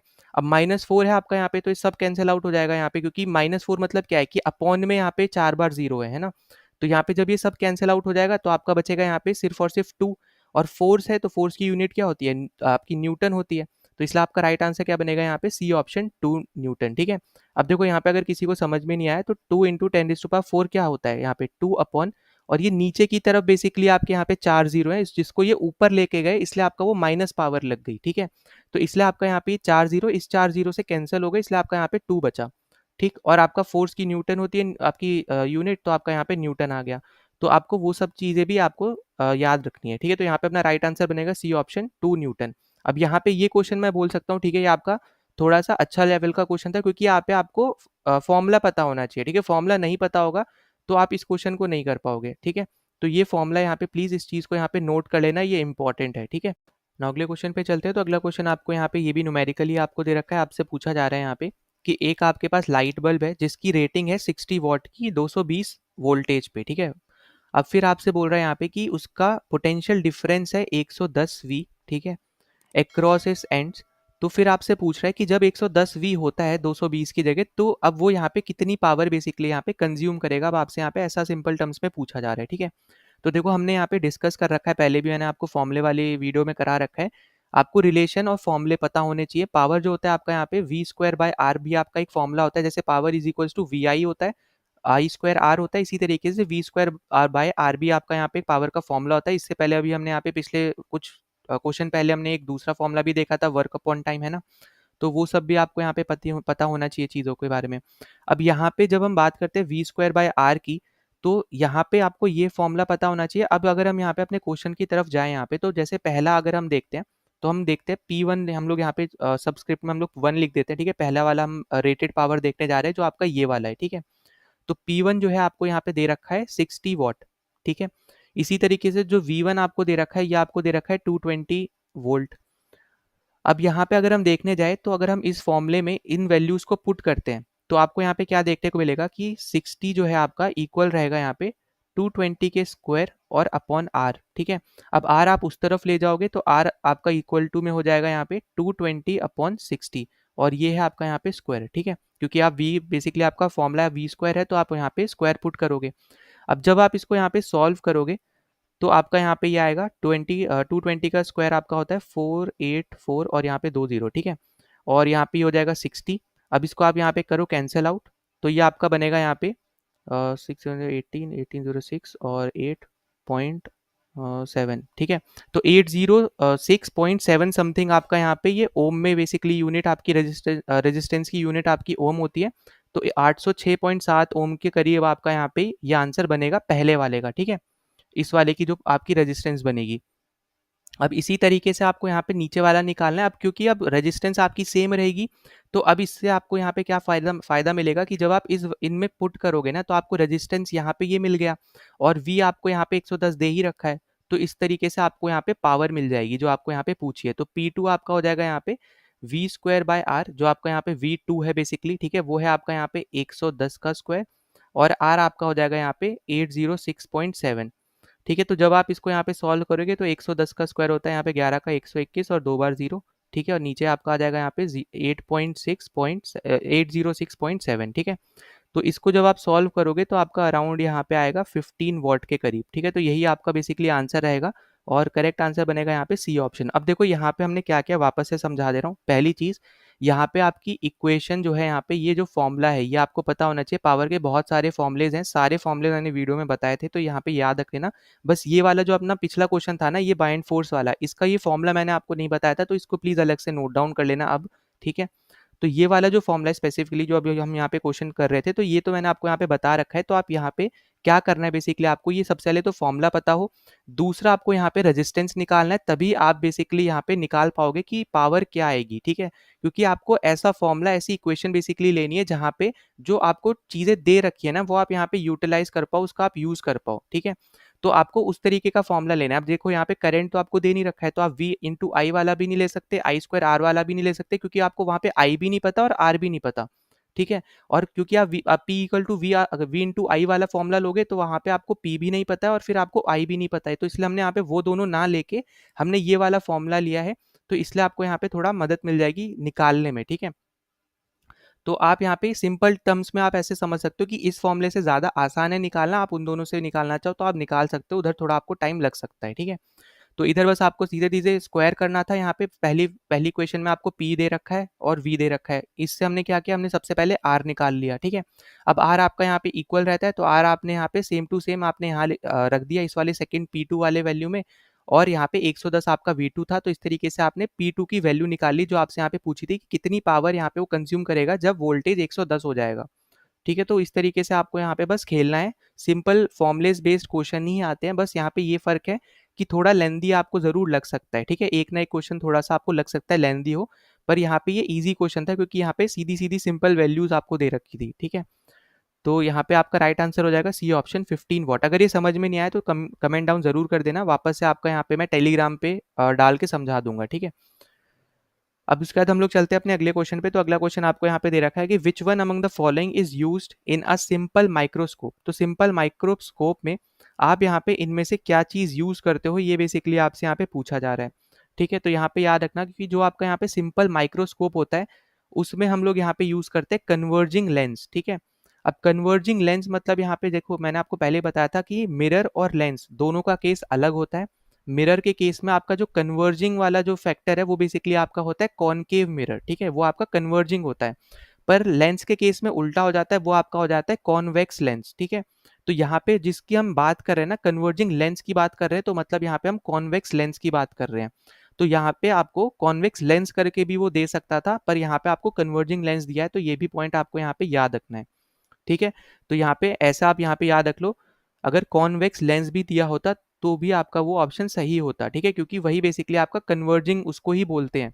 तो आपका जो लेंस यूज होता है वो आपका सिंपल माइक्रोस्कोप में आपका यूज होता है कॉन्वेक्स लेंस, और उसी को ही कन्वर्जिंग लेंस बोलते हैं। मिरर के केस में कॉनकेव मिरर आपका कन्वर्जिंग होता है। ठीक है, जहाँ पे 6 कंडीशन बनती है इमेज फॉर्मेशन की, ये चीज मैंने आपको पहले वीडियोस में बताई और शुरू में भी मैंने आपको पहला क्वेश्चन बताया था, वहाँ पे सारी कंडीशंस नहीं बताई हैं कैसे कैसे इमेज बनती है, क्योंकि वो मैंने ऑलरेडी पिछले वीडियोस में बता रखी हैं। ठीक है, तो वो आप यहाँ पे जरूर देख लेना, ये आपका स्टैटिक बेस्ड क्वेश्चन था और ये भी हमने यहाँ पे डिस्कस कर रखा है पहले भी।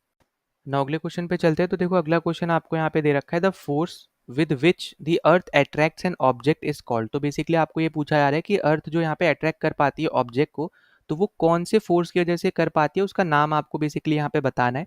तो देखो अगर हम यहाँ पे बात करते हैं ना, तो आपको जैसे पता होगा कि अर्थ की जब भी बात हो रही है वो अट्रैक्ट करने की, तो बेसिकली आपका यहाँ पे जो स्मॉल जी है, एक्सेलरेशन ड्यू टू ग्रेविटी, जो आपका ग्रेविटेशनल फोर्स है, उसकी आप यहाँ पे यूज करोगे, अर्थ मतलब उसका यहाँ पे यूज करेगी। तो एक तरीके से आप यहाँ पे ये समझ पा रहे हो कि ग्रेविटेशनल पुल यहाँ पे चाहिए, तभी तो वो बेसिकली यहाँ पे अर्थ जो है ऑब्जेक्ट को यहाँ पे खींच पाएगी, अपनी तरफ अट्रैक्ट कर पाएगी। ठीक है, तो ग्रेविटेशनल पुल यहाँ पे अर्थ यूज करेगी सबसे पहले बात तो। अब यहाँ पे जब ग्रेविटेशनल पुल की बात करते हैं तो वो बेसिकली आपका यहाँ पे रिलेट करता है आपका एक्सेलरेशन ड्यू टू ग्रेविटी से, वो है आपका यहाँ पे स्मॉल जी, ठीक है। और अगर आप जी की बात करोगे तो आपको जैसे पता है, अगर आप इन सब में आप यहाँ पे देखो तो वेट का आपको फॉर्मूला आपको मैंने पहले भी बता रखा है, इसी वीडियो में शुरू में बताया था कि वेट आपका होता है एम इंटू जी, और मास आपका यहाँ पे होता है किलोग्राम में बेसिकली हम लोग यहाँ पे निकालते हैं, और ये तो आपकी एक तरीके की फोर्स है, तो इसका यूनिट भी आपको यहाँ पे देखने को मिलेगा न्यूटन है, ठीक है। जो आपका वेट है वो एक तरीके की फोर्स है, इसलिए आपका यहाँ पे उसकी यूनिट भी आपको न्यूटन देखने को मिलेगी, और वो बेसिकली आपका है यहाँ पे एक्सेलरेशन ड्यू टू ग्रेविटी की वजह से, क्योंकि आपका ये स्मॉल जी के ऊपर डिपेंड करता है। तो अगर आप कोई भी यूनिवर्स में कहीं पे भी खड़े होगे, ठीक है, कोई दूसरे प्लेनेट पे खड़े हो, जैसे मार्स पे हो गया, जुपिटर पे हो गया, कहीं पे भी खड़े होगे, तो आपका जो डब्ल्यू की जो वैल्यू है, वेट की जो वैल्यू आएगी, वो हमेशा हर जगह डिफरेंट आएगी, पर मास का आपका हमेशा सेम रहेगा, क्योंकि आपका वो स्मॉल जी की वैल्यू के ऊपर डिपेंड नहीं करता है, ठीक है। तो यहाँ पे ये चीज़ याद रखना, और मास आपका एक स्केलर क्वांटिटी भी है, तो ये भी आपको यहाँ पे पता होगा, ठीक। और ये कोई आप यहाँ पे जैसा आपको मैंने पहले बताया कि वेट आपका एक तरीके की फोर्स है, ये आपकी एक तरीके की फोर्स है नहीं, यहाँ पे स्मॉल जी का कोई लेना देना नहीं है, और ग्रेविटेशनल पुल लगाने के लिए आपको पता है यहाँ पे जी की वैल्यू के ऊपर आप यहाँ पे डिपेंड करोगे, तो ये आपका एक यहाँ पे इंपॉर्टेंट चीज़ हो जाएगी, ठीक है। अब इसके बाद यहाँ पे बात आती है आपके यहाँ पे डेंसिटी अगर आप देखो और मैग्नीट्यूड अगर आप देखो, ठीक है, तो ये दोनों आपके जो ऑप्शन है ये तो आपके इससे रिलेट ही नहीं कर रहे हैं, ठीक है। मतलब अगर आपको पता हो कि अट्रैक्ट करने के लिए आपको फोर्स चाहिए, ठीक है, और फोर्स आपका यहाँ पे अगर आप देखोगे इन ऑप्शंस में जो आपको दे रखे हैं, वेट दे रखा है, मास दे रखा है, डेंसिटी, मैग्नीट्यूड, तो फोर्स सिर्फ और सिर्फ आपका वेट ही है एक अकेला, और वो मैंने आपको अभी पहले ही बता रखा है, पिछले वीडियोस में भी बता रखा है। तो ये चीज़ आपको प्लीज़ यहाँ पे याद रखनी है कि वेट और मास में क्या डिफरेंस है। डेंसिटी आपका रो से हम लोग यहाँ पे डिनोट करते हैं, वो हम यहाँ पे अलग से देख चुके हैं पहले भी, ठीक है। रो जी एच भी हम लोग यहाँ पे एक फॉर्मूला हम लोग जानते हैं, वो भी मैंने आपको फॉर्मूले वाले जो वीडियो है वहाँ पे बता रखा है। मैग्नीट्यूड बेसिकली आपका यहाँ पे अलग सिनेरियो आ जाता है, जब हम वेक्टर और स्केलर डिफरेंशिएट करते हैं तब हम लोग यहाँ पे इसका यूज़ करेंगे। तो एज सच यहाँ पे अगर आप देखो तो इसका यहाँ पे इतना यूज़ नहीं है। तो यहाँ पे फोर्स क्योंकि यहाँ पे यूज़ करेंगे तो फोर्स आपका सिर्फ और सिर्फ अकेला वेट ही है यहाँ पे, तो इसलिए आपका यहाँ पे जो करेक्ट आंसर बनेगा सीधे सीधे आप यहाँ पे मार्क कर सकते थे A option, weight of the object, ठीक है। यहाँ पे बहुत ज़्यादा सोचने की थी नहीं ज़रूरत। तो देखो इस क्वेश्चन में आपसे यहाँ पे पूछा आ रहा है कि myopia is also known as, अब देखो इससे सिंपल क्वेश्चन आपको नहीं मिलने वाला, ठीक है, मैं सीधे सीधे यहाँ पे बोल सकता हूँ। इस बार साइंस का जो आपका पोर्शन था पिछले आपके सीडीएस में बहुत ज़्यादा ही इजी पोर्शन था। आप ऐसा बोल सकते हो कि हर एक क्वेश्चन लगभग आपका यहाँ पे बुक से ही डायरेक्ट आ रखा था, ठीक है। तो यहाँ पे अगर आप देखोगे इस ऑप्शन में तो ये आपको दे रखा है कि myopia is also known as, तो मायोपिया आपको यहाँ पे इसको हम किस और दूसरे नाम से जानते हैं, तो ये हमने पहले भी डिस्कस किया, इसको हम लोग बोलते हैं नियर साइटेडनेस। अगर आपने पीवाईक्यू सीरीज देखी है तो हमने यहाँ पे इसको अच्छे से डिस्कस भी किया था, ठीक है। या फिर अगर आपने एनसीईआरटी सीरीज देखी होगी तो वहाँ पे भी हमने इसको अच्छे से डिस्कस किया है। तो देखो मायोपिया को हम लोग यहाँ पे नियर साइटेडनेस बोलते हैं, पहली चीज आपको यहाँ पे ये याद रखनी है। इसमें बेसिकली आपको ये एक तरीके की बीमारी है जो आंखों की आपको होती है, ठीक है। मायोपिया हो गया, हाइपरमेट्रोपिया हो गया, एस्टिग्मेटिज्म हो गया, आपका प्रेस बायोपिया है, ठीक है, जो ओल्ड एज में आपको यहाँ पे होती है, या फिर कैटरैक्ट हो गया, ठीक है। तो ये सारी आपकी यहाँ पे बीमारियां होती हैं आंखों की, तो उसी से रिलेटेड आपका यहाँ पे क्वेश्चन पूछा है। तो अगर हम यहाँ पे थोड़ा बहुत मायोपिया के बारे में डिस्कस कर लेते हैं, बाकी तो हमने ऑलरेडी यहाँ पे कर भी रखा है पहले भी। तो देखो यहाँ पे जो आपको क्वेश्चन पूछा मायोपिया का, तो पहली चीज तो याद रखनी है नियर साइटेडनेस जिसको यहाँ पे बोला जाता है, ठीक है। अब इसमें बेसिकली होता क्या है कि आपका जो फोकल लेंथ है, ठीक है, तो फोकल लेंथ जो है वो आपका लेंस का वो आपका हो जाता है यहाँ पे डिक्रीज, ठीक है। तो पहली चीज आपको पता हो नियर साइटेडनेस इसको बोलते हैं। दूसरी चीज कि जो लेंस का फोकल लेंथ है ये आपका हो जाता है यहाँ पे डिक्रीज, और इसकी वजह से आप देखोगे यहाँ पे कि दूसरा कंडीशन आपका बनता है कि लेंस और रेटिना के बीच में आपका यहाँ पे जो डिस्टेंस है वो यहाँ पे हो जाता है इंक्रीज, ठीक है। तो ये दो कंडीशन आपको यहाँ पे याद रखनी है कि लेंस और रेटिना के बीच का डिस्टेंस इंक्रीज हो जाता है और फोकल लेंथ जो है लेंस का वो यहाँ पे डिक्रीज हो जाता है। तो इन दोनों कंडीशन की वजह से क्या हमें देखने को मिलता है, इनकी वजह से हमें ये देखने को मिलता है कि जो हमारी इमेज बनती है ना वो हमारी बिफोर रेटिना बन जाती है, क्योंकि आपको पता होना चाहिए कि रेटिना पे जब इमेज बनती है तो हमें एकदम सब कुछ क्लियर दिखता है। अब पहले जब बने या बाद में दिखे तो हमें यहाँ पे विजन में प्रॉब्लम होती है, ठीक है। तो उसी को यहाँ पे जब पहले बन जाती है तो उसको बोलते हैं मायोपिया, जब बाद में इमेज बनती है तो उसको बोलते हैं हाइपरमेट्रोपिया, ठीक है। तो यहाँ तक आपको समझ में आया। फिर आपका यहाँ पे कंडीशन ये भी देखने को मिलेगा कि जो आपकी आई बॉल का साइज है, ठीक है, आई बॉल का जो आपका यहाँ पे साइज है वो भी आपका क्या हो जाता है यहाँ पे इंक्रीज हो जाता है या फिर बढ़ जाता है, आप ऐसा बोल सकते हो। और इस इन सब को करेक्ट करने के लिए या फिर आप बोलो सीधे सीधे कि मायोपिया को करेक्ट करने के लिए आप यहाँ पे कौन सा लेंस यूज करोगे, तो आप यहाँ पे यूज करते हो कॉनकेव लेंस, ठीक है। हाइपरमेट्रोपिया में आप कॉन्वेक्स लेंस यूज करोगे, और यहाँ पे नियर साइटेडनेस जिसको हम लोग बोल रहे हैं यहाँ पे मायोपिया जिसका नाम है बेसिकली, तो इसमें हम लोग यहाँ पे यूज करते हैं कॉनकेव लेंस। यहाँ पे आपको पास का दिखता है इसलिए इसको नियर साइटेडनेस बोलते हैं, और दूर का इसमें आपको दिखता नहीं है तो ये चीज़ें बस आपको यहाँ पे याद रखनी है, ठीक है। तो यहाँ पे हम लोग यूज़ करते हैं कॉनकेव लेंस, इमेज आपकी बिफोर रेटिना बन जाती है, आई बॉल का साइज आपका यहाँ पे बढ़ जाता है, ये हमने यहाँ पे देख लिया। इसके अलावा आप यहाँ पे एक चीज़ और याद रखना, वो है आपका यहाँ पे कि आपको ना एक्सेसिव कर्वेचर आपको देखने को मिलता है यहाँ पे आई लेंस का, ठीक है। तो एक्सेसिव कर्वेचर ऑफ आइलैंड्स आपको यहाँ पे ये देखने को मिलता है। तो ये कुछ इंपॉर्टेंट चीज़ें हैं जिससे रिलेटेड क्वेश्चन पहले आया है, तो ये सारी मैंने यहाँ पे बता दी वापस से, पहले भी हमने यहाँ पे डिस्कस किया है, तो प्लीज़ पिछले वीडियोस देख लेना पीवाईक्यूज के, आपको बहुत ज़्यादा हेल्प मिलेगा, ठीक है। इसके बाद हम चलते हैं अपने अगले क्वेश्चन पे। अब अगला क्वेश्चन भी अगर आप देखोगे तो ये भी आपका बहुत ज़्यादा ही सिंपल क्वेश्चन है, ये भी हमने पहले भी डिस्कस किया और ये आपका आखिरी फिजिक्स का क्वेश्चन है जो आपको इस पर्टिकुलर पेपर में पूछा था, ठीक है। तो यहाँ पे अगर आप देखो तो यहाँ पे आपसे पूछा है the human eye has a point that lacks photo receptor cells, this is identified as. अब देखो सबसे पहले तो यहाँ पे आंसर याद रखना कि जहाँ पे आपको एक भी टाइप का फोटो रिसेप्टर सेल देखने को नहीं मिलता उसको हम लोग बोलते हैं यहाँ पे ब्लाइंड स्पॉट, ठीक है। ब्लाइंड स्पॉट बेसिकली आपका होता है जहाँ पे कोई भी आपको फोटो रिसेप्टर सेल देखने को नहीं मिल रहा है, ठीक है। यहाँ पे मैं लिख भी दे रहा हूँ साथ साथ, कोई भी आपको फोटो रिसेप्टर सेल देखने को नहीं मिल रहा है और इसकी वजह से ही कोई भी इमेज आपकी फॉर्म नहीं हो पाती है, ठीक है। तो मतलब आपको ये समझ में आ रहा है कि इमेज बनाने के लिए आपके पास फोटो रिसेप्टर सेल होना चाहिए, तभी आपकी यहाँ पे इमेज बनेगी, ठीक है।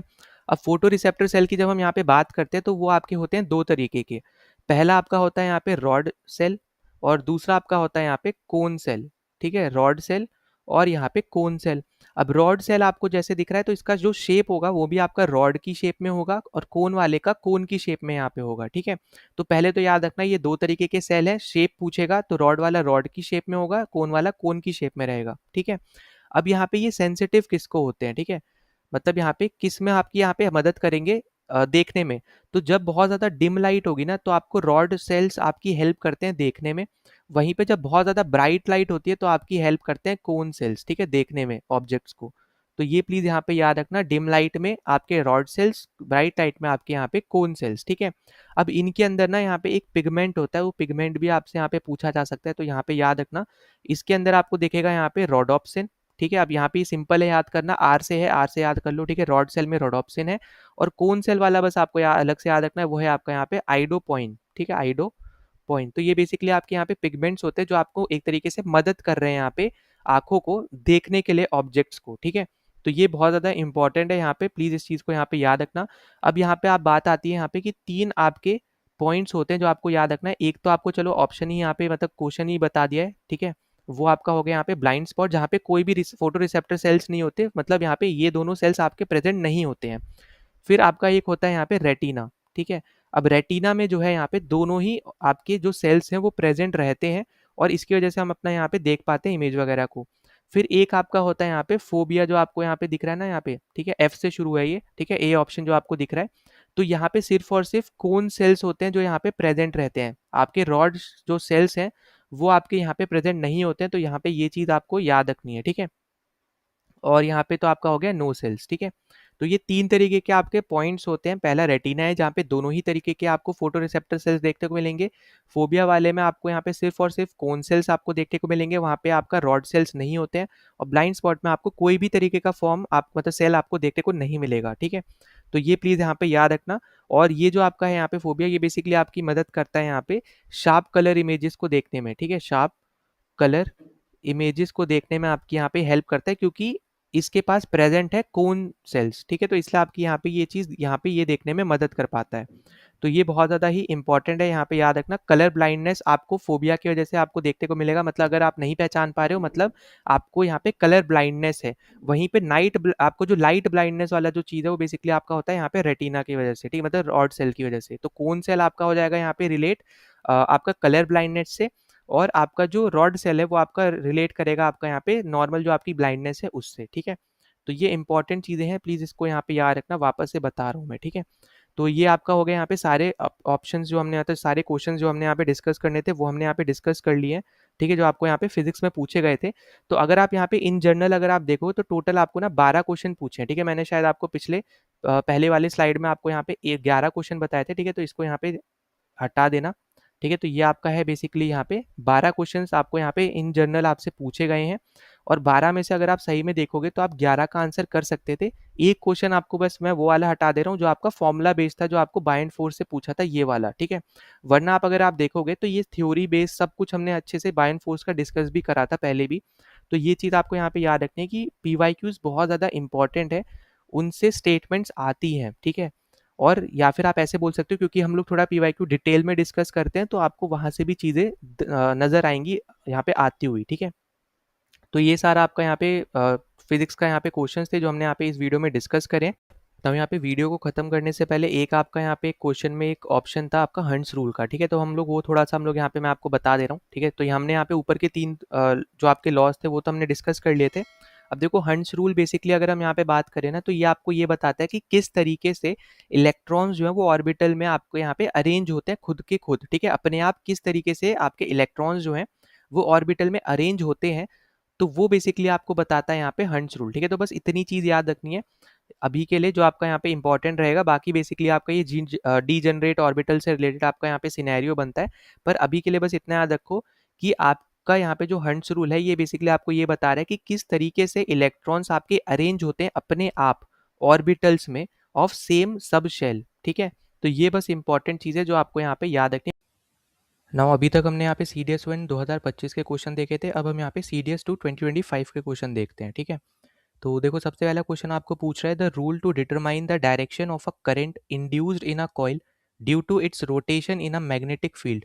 अब ये चारों रूल्स मैं ऑलरेडी आपको इसी वीडियो में शुरू में समझा चुका हूँ, तो वापस से मैं यहाँ पे आपका समझाऊंगा नहीं, ठीक है। तो डायरेक्ट हम लोग यहाँ पे देखेंगे। तो यहाँ पे जो अपना करेक्ट आंसर बनेगा वो आपका बनेगा यहाँ पे फ्लेमिंग्स राइट हैंड रूल, ठीक। तो यहाँ पे याद रखना, अब ये जो आपका फ्लेमिंग राइट हैंड रूल है ये बेसिकली आप देखोगे तो ये जनरेटर्स में यूज़ होता है, ठीक। तो ये पॉइंट एक इंपॉर्टेंट है जो आप यहाँ पे याद रख सकते हो। और इसलिए आप यहाँ पे देखोगे जो आपको दे रखा है ना कि कॉइल यहाँ पे जो आपकी इंड्यूस्ड बेसिकली आपको जो दे रखा है कि direction of a current induced in a coil due to its rotation in a magnetic field, ठीक है। तो यहाँ पे उसके रोटेशन की वजह से आपकी मैग्नेटिक फील्ड के अंदर जो आपका डायरेक्शन है करंट का वो आप फाइंड आउट करते हो फ्लेमिंग्स राइट हैंड रूल के मदद से। ये आपको यहाँ पे पहली याद रखनी है पहली चीज़। बाकी मैं आपको अभी हैंड्स रूल समझा चुका हूँ जस्ट अभी अभी, ठीक है, थोड़ी देर पहले ही। फिर आपका जो फ्लेमिंग्स का लेफ्ट हैंड रूल है, ठीक है। तो यहाँ पे फ्लेमिंग लेफ्ट हैंड रूल आपको याद रखना है। ये आप यहाँ पे यूज़ करते हो मोटर्स में, ठीक है। यहाँ पे बस एग्जांपल बता दे रहा हूँ। तो यहाँ पे ये एक इंपॉर्टेंट पॉइंट है जो आपको जनरली पूछा जाता है, ठीक। तो बाकी सब आपने यहाँ पे इसका डिस्कस कर लिया, तो सब कुछ हम लोग वापस से डिस्कस नहीं करेंगे। सब चीज़ें चारों आपको मैंने रूल समझाए थे, तो वो वाला पार्ट आप ज़रूर यहाँ पे देख लेना, ठीक है। तो यहाँ पे अगर आपसे पूछा जाए डायरेक्शन ऑफ करंट अगर आपको बतानी है, तो आप वो देते हो यहाँ पे फ्लेमिंग के राइट हैंड रूल की मदद से, ठीक है। तो ये एक इंपॉर्टेंट पॉइंट है जो आपको यहाँ पे याद रखना है हमेशा। फिर हम अगले पे चलते हैं। अगला आपको दे रखा है यहाँ पे a car travels a total distance L, it travels half the distance with speed v1 and other half of the distance with speed v2, the average speed of car is. अब ये डायरेक्ट आपका NCERT based question है, ठीक है। और ये कुछ ऐसा खास क्वेश्चन नहीं है जहाँ पे आपको बहुत ज़्यादा दिमाग लगाना पड़े, ठीक है। सीधे सीधे आपको बस ये बोल रहा है कि एक टोटल डिस्टेंस है। समझाने के लिए देखो, मान लो ये आपका एक टोटल डिस्टेंस है एल, ठीक है। उसने बोला कि ये वाला जो हाफ डिस्टेंस है वो उस पर्टिकुलर व्हीकल ने, मतलब कार ने यहाँ पे v1 की स्पीड से किया कवर, और ये वाला आपका v2 की स्पीड से किया। तो अब आपको बस यहाँ पे एवरेज स्पीड बतानी है, ठीक है। तो यहाँ पे हमने फॉर्मूला भी देख रखा है। ये आपका फॉर्मूला बनता है twice of v1 v2 upon में आपका v1 प्लस v2, ठीक है। ये आपका डायरेक्ट फॉर्मूला है, ये आपको बस याद रखना है। वही आपको डायरेक्ट यहाँ पे पूछा था, ऐसा कुछ भी यहाँ पे डिफिकल्ट नहीं था। तो प्लीज़ इस चीज़ को यहाँ पे याद रखना। एवरेज स्पीड का आपका फॉर्मूला है ये, सीधा आपको यहाँ पे एनसीईआरटी में दे रखा है। तो ये चीज़ आपको बस यहाँ पे याद रखनी है, ठीक है। और इसी पर्टिकुलर फॉर्मूले को हम लोग यहाँ पे हार्मोनिक मीन के नाम से भी हम लोग यहाँ पे जानते हैं, ठीक है। तो ये भी पॉइंट आपको याद रखना। बेसिकली आपके जो अलग अलग मीन होते हैं ना, उसमें से एक आपका हार्मोनिक मीन होता है HM, जिसको हम लोग शॉर्ट फॉर्म में बोलते हैं। तो उसका फॉर्मूला भी कुछ इस तरीके का ही होता है, ठीक है। तो ये सब आपके क्या है, यहाँ पे एक इंपॉर्टेंट पॉइंट है जो आपको यहाँ पे निकालने हैं। अब देखो बहुत से लोग होंगे जो कंफ्यूज होंगे पहले और दूसरे में, ठीक है। दूसरा तो इसका आंसर है ही, ठीक है। पर पहला क्यों नहीं है? क्योंकि पहला वाला बेसिकली रिप्रेजेंट कर रहा है आपका अर्थमेटिक मीन को, ठीक है। तो यहाँ पे याद रखना, ये वाला जो आपका पहला वाला ऑप्शन जो आपको दे रखा है v1 प्लस v2 अपॉन 2, ये बेसिकली आपका अर्थमेटिक मीन का यहाँ पे एग्जाम्पल, मतलब आपका यहाँ पे मीन दे रखा है, अर्थमेटिक मीन दे रखा है एक तरीके से, ठीक है। और ये आपका यूज़ कब होता है ये आपको पता होना चाहिए। ये आपका यूज़ होगा जब आपका जो टाइम है, ठीक है, टाइम क्या हो आपका इक्वल हो, ठीक है, और ऐसी चीज़ हमें यहाँ पे ऐसा कुछ बोली नहीं है, ठीक है। तो आप अर्थमेटिक मीन वाला फॉर्मूला कब यूज़ करोगे, जब आपका जो टाइम है दोनों स्पीड का वो आपका सेम हो, और जो आपका ये हार्मोनिक मीन है इसमें क्या हो रहा है, आपका डिस्टेंस सेम हो रहा है, ठीक है। यहाँ पे क्या हो रहा है, आपका डिस्टेंस सेम हो रहा है, और यहाँ पे आपका डिस्टेंस सेम नहीं है, ठीक है। तो यहाँ पे याद रखना, नीचे वाले में आपका सेम डिस्टेंस नहीं है, ठीक है, नॉट सेम डिस्टेंस। तो ये पॉइंट्स हैं जो आपके यहाँ पे इंपॉर्टेंट है, जो आप पहचान सकते हो कि कहाँ पे कौन सा फॉर्मूला लगने वाला है, ठीक। तो ये प्लीज़ आपका एक इंपॉर्टेंट पॉइंट है, इसको आपको यहाँ पे ज़रूर याद रखना है। ऐसे क्वेश्चंस की यहाँ पे बिल्कुल भी आपको ऐसे क्वेश्चंस बिल्कुल भी गलत नहीं करने हैं, ठीक है। और ये जीरो दे रखा है, ये तो सीधी सीधी बात है, यहाँ पे इम्पॉसिबल का केस है, ठीक है, ये तो आपका होना नहीं है, तो आप इसको सीधे सीधे एलिमिनेट कर सकते हो। बाकी ये वाला एक्सप्रेशन ही गलत दे रखा है, होता आपको डाउट तो ऊपर के दो में ही होना चाहिए था, ठीक है। तो अब मैंने आपको बता दी कि आपका अर्थमेटिक मीन है, ये आपका हार्मोनिक मीन है, डिस्टेंस सेम पे आप ये लगाओगे, ऊपर वाला आपका जब टाइम सेम होता है तब लगाते हैं, ठीक है। तो ये सब इंपॉर्टेंट है जो आपको यहाँ पे याद रखने हैं। फिर अगले क्वेश्चन पे चलिए। अगला क्वेश्चन आप देखो, दे रखा है the linear momentum of a particle is conserved if. तो ये भी अगर आप देखोगे तो एज सच आपका पीवाईक्यू बेस्ड ही क्वेश्चन है, ठीक है। और इसका आपको यहाँ पे फॉर्मूला पता होगा, जैसे आप डिफरेंशिएशन करते हो ना, तो फोर्स इज इक्वल्स टू आप क्या बोलते हो यहाँ पे, डीपी बाई डी टी बोलते हो, ठीक है। क्योंकि आपका जो नेट, आप एक तरीके से समझ लो कि जो आपका यहाँ पे नेट एक्सटर्नल फोर्स है, ठीक है, नेट एक्सटर्नल फोर्स है वो आपका क्या रहता है, यहाँ पे जीरो रहता है, क्योंकि आपका वो कंजर्व्ड हो रहा है ना। अगर आप देखो तो मोमेंटम जब आपका कंजर्व होता है, ठीक है, यहाँ पे ऐसे आप लिख सकते हो कि when momentum momentum is conserved, ठीक है, when momentum is conserved, net external force क्या होता है आपका यहाँ पे होता है जीरो, ठीक। तो ये पॉइंट आपको याद रखना है। और जीरो बेसिकली मतलब हो गया फोर्स आपका, ये ऐसे आप लिखते हो force equal to dp upon d, वो आपका हो जाएगा यहाँ पे जीरो। और यही बेसिकली यहाँ पे बताता है कि मोमेंटम क्या है आपका यहाँ पे कंजर्व्ड है, मतलब कांस्टेंट है, ठीक। तो आप इस तरीके से ना एक दूसरे से चीज़ों को लिंक कर सकते हो, ठीक। तो ये चीज़ भी आपको क्या रहनी चाहिए, आपको पता होनी चाहिए, ठीक। अब यहाँ पे आप देखो तो आपको ऑप्शन क्या दे रखे है, the net force on it is maximum. तो यहाँ पे ये वाला स्टेटमेंट क्या हो जाएगा, आपका गलत हो जाएगा, क्योंकि जो आपका मोमेंटम है वो आपका बहुत तेजी से क्या होता है, चेंज होता रहता है, ठीक है। तो यहाँ पे ये वाला क्या हो जाएगा आपका गलत। नेट फोर्स आपका जीरो है, वही हमने देखा यहाँ पे नेट फोर्स आपका जीरो है, तो दूसरा आपका क्या हो जाएगा यहाँ पे एकदम करेक्ट स्टेटमेंट आपको यहाँ पे दे रखा है, ठीक। फिर अगला आपको दे रखा है net torque on it is zero. अब देखो यहाँ पे जो टॉर्क की जब हम बात करेंगे तो टॉर्क बेसिकली आपका एंगुलर मोमेंटम के साथ आता है, ठीक है, वो आपका एंगुलर मोमेंटम के साथ आता है, ठीक। तो ये पॉइंट एक इंपॉर्टेंट है जो आप अलग से याद रख सकते हो, तो यहाँ पे आपका नहीं आने वाला है, ये आप हटा सकते हो। फिर नेटवर्क अगर हम बात करें तो नेटवर्क मतलब होता है यहाँ पे जो आपका वर्क हुआ है, मतलब आपकी जो टोटल एनर्जी यहाँ पे यूज हुई है, या फिर जो चेंजेस आपको देखने को मिले हैं, जैसे काइनेटिक एनर्जी की बात करें तो उसमें जो चेंजेस आपको देखने को मिले उसके केस में हम लोग बात करते हैं। तो वहाँ पे मोमेंटम की बात नहीं कर रहे हम लोग, ठीक है। तो यहाँ पे अगर आप देखोगे तो यहाँ पे करेक्ट आंसर बनेगा यहाँ पे जीरो वाला, जब हम नेट फोर्स की बात करते हैं। तो नेट फोर्स आपकी जब जीरो होगी तब आपका जो आपका लीनियर मोमेंटम है उसको हम बोलेंगे कि वो आपका कंजर्व है, ठीक है, या फिर कांस्टेंट है। तो ये आपका डायरेक्ट एनसीईआरटी बेस्ड क्वेश्चन है, ये भी इजी क्वेश्चन था, ये आपको बस यहाँ पे पता होना चाहिए, ठीक है। फिर अगले क्वेश्चन पे चले। अगला आपको दे रखा है यहाँ पे कि when a stone tied to a string is whirled in a circle the work done on it by the string is. अब ये भी आपका डायरेक्ट एनसीईआरटी है, इसलिए मैं बार बार बोल रहा हूँ, एनसीईआरटी बहुत ही लिमिटेड सिलेबस है, तो बार बार वहीं से ही क्वेश्चन पूछ रहा है, या तो आप एनसीईआरटी बोल सकते हो या फिर आप पीवाईक्यू भी बोल लो, क्योंकि पहले भी ऐसे टाइप का क्वेश्चन पूछा हुआ है। तो यहाँ पे आपको याद क्या रखना है, देखो जब हम बात करते हैं यहाँ पे सर्कुलर मोशन की, ठीक है, क्योंकि यहाँ पे बेसिकली हो क्या रहा है कि एक इंसान है, कुछ इस तरीके से मान लो एक इंसान है, ठीक है, इसके हाथ में यहाँ पे एक धागे पे एक स्टोन लटका हुआ है, ठीक है, और वो ऐसे करके आपका घुमा रहा है यहाँ पे, ठीक है, ऊपर यहाँ पे ऐसे सर्कल में वो घुमा रहा है उस पर्टिकुलर स्टोन को, ठीक है, वही सेम चीज आपको बस बता रहा है। तो यहाँ पे मोशन जो हो रहा है वो आपका क्या हो रहा है, सर्कुलर मोशन हो रहा है।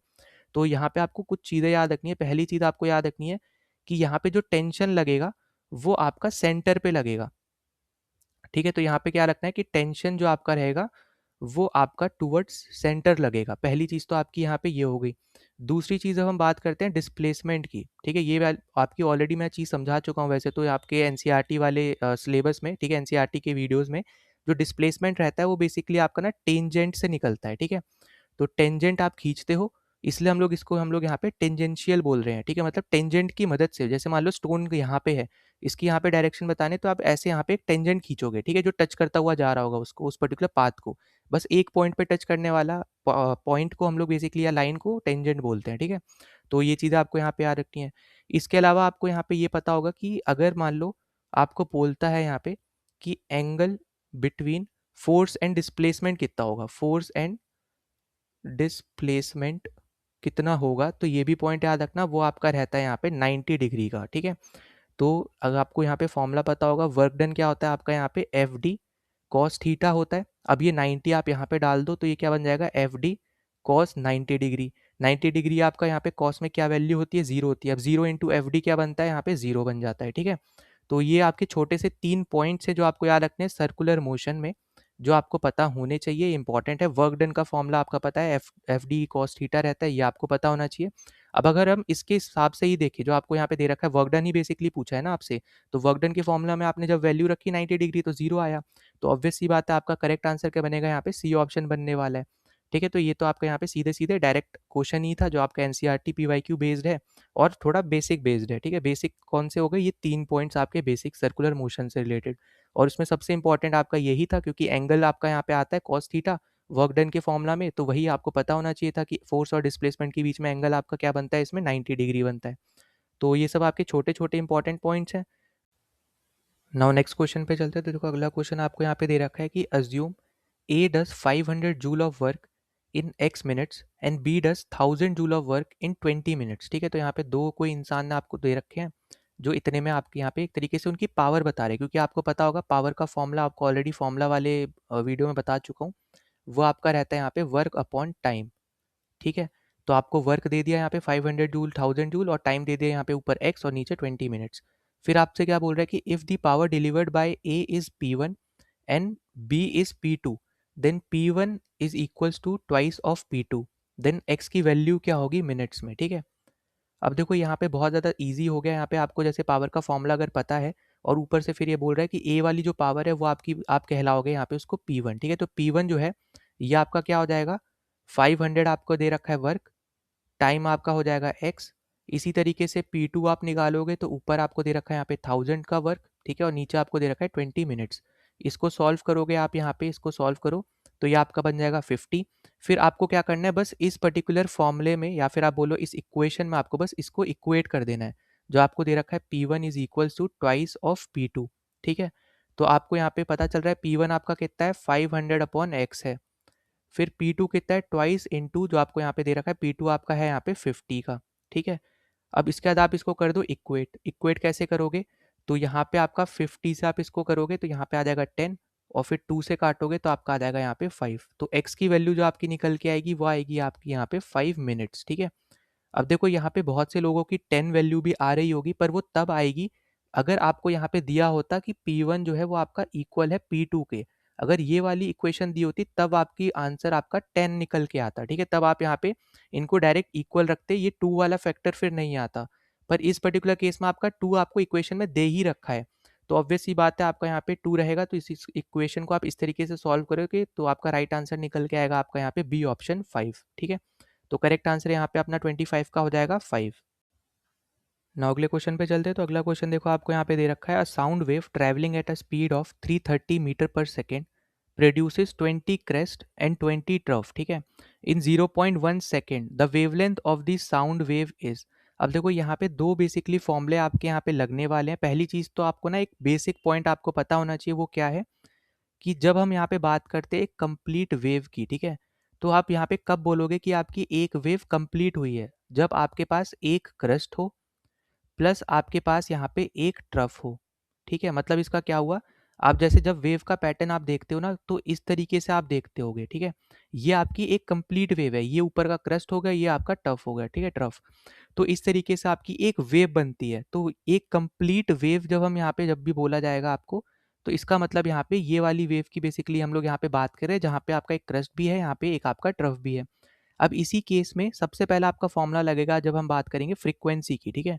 तो फ्रीक्वेंसी आपका होता है नंबर ऑफ वेव्स, और अपॉन में आप यहाँ पे देखोगे टाइम।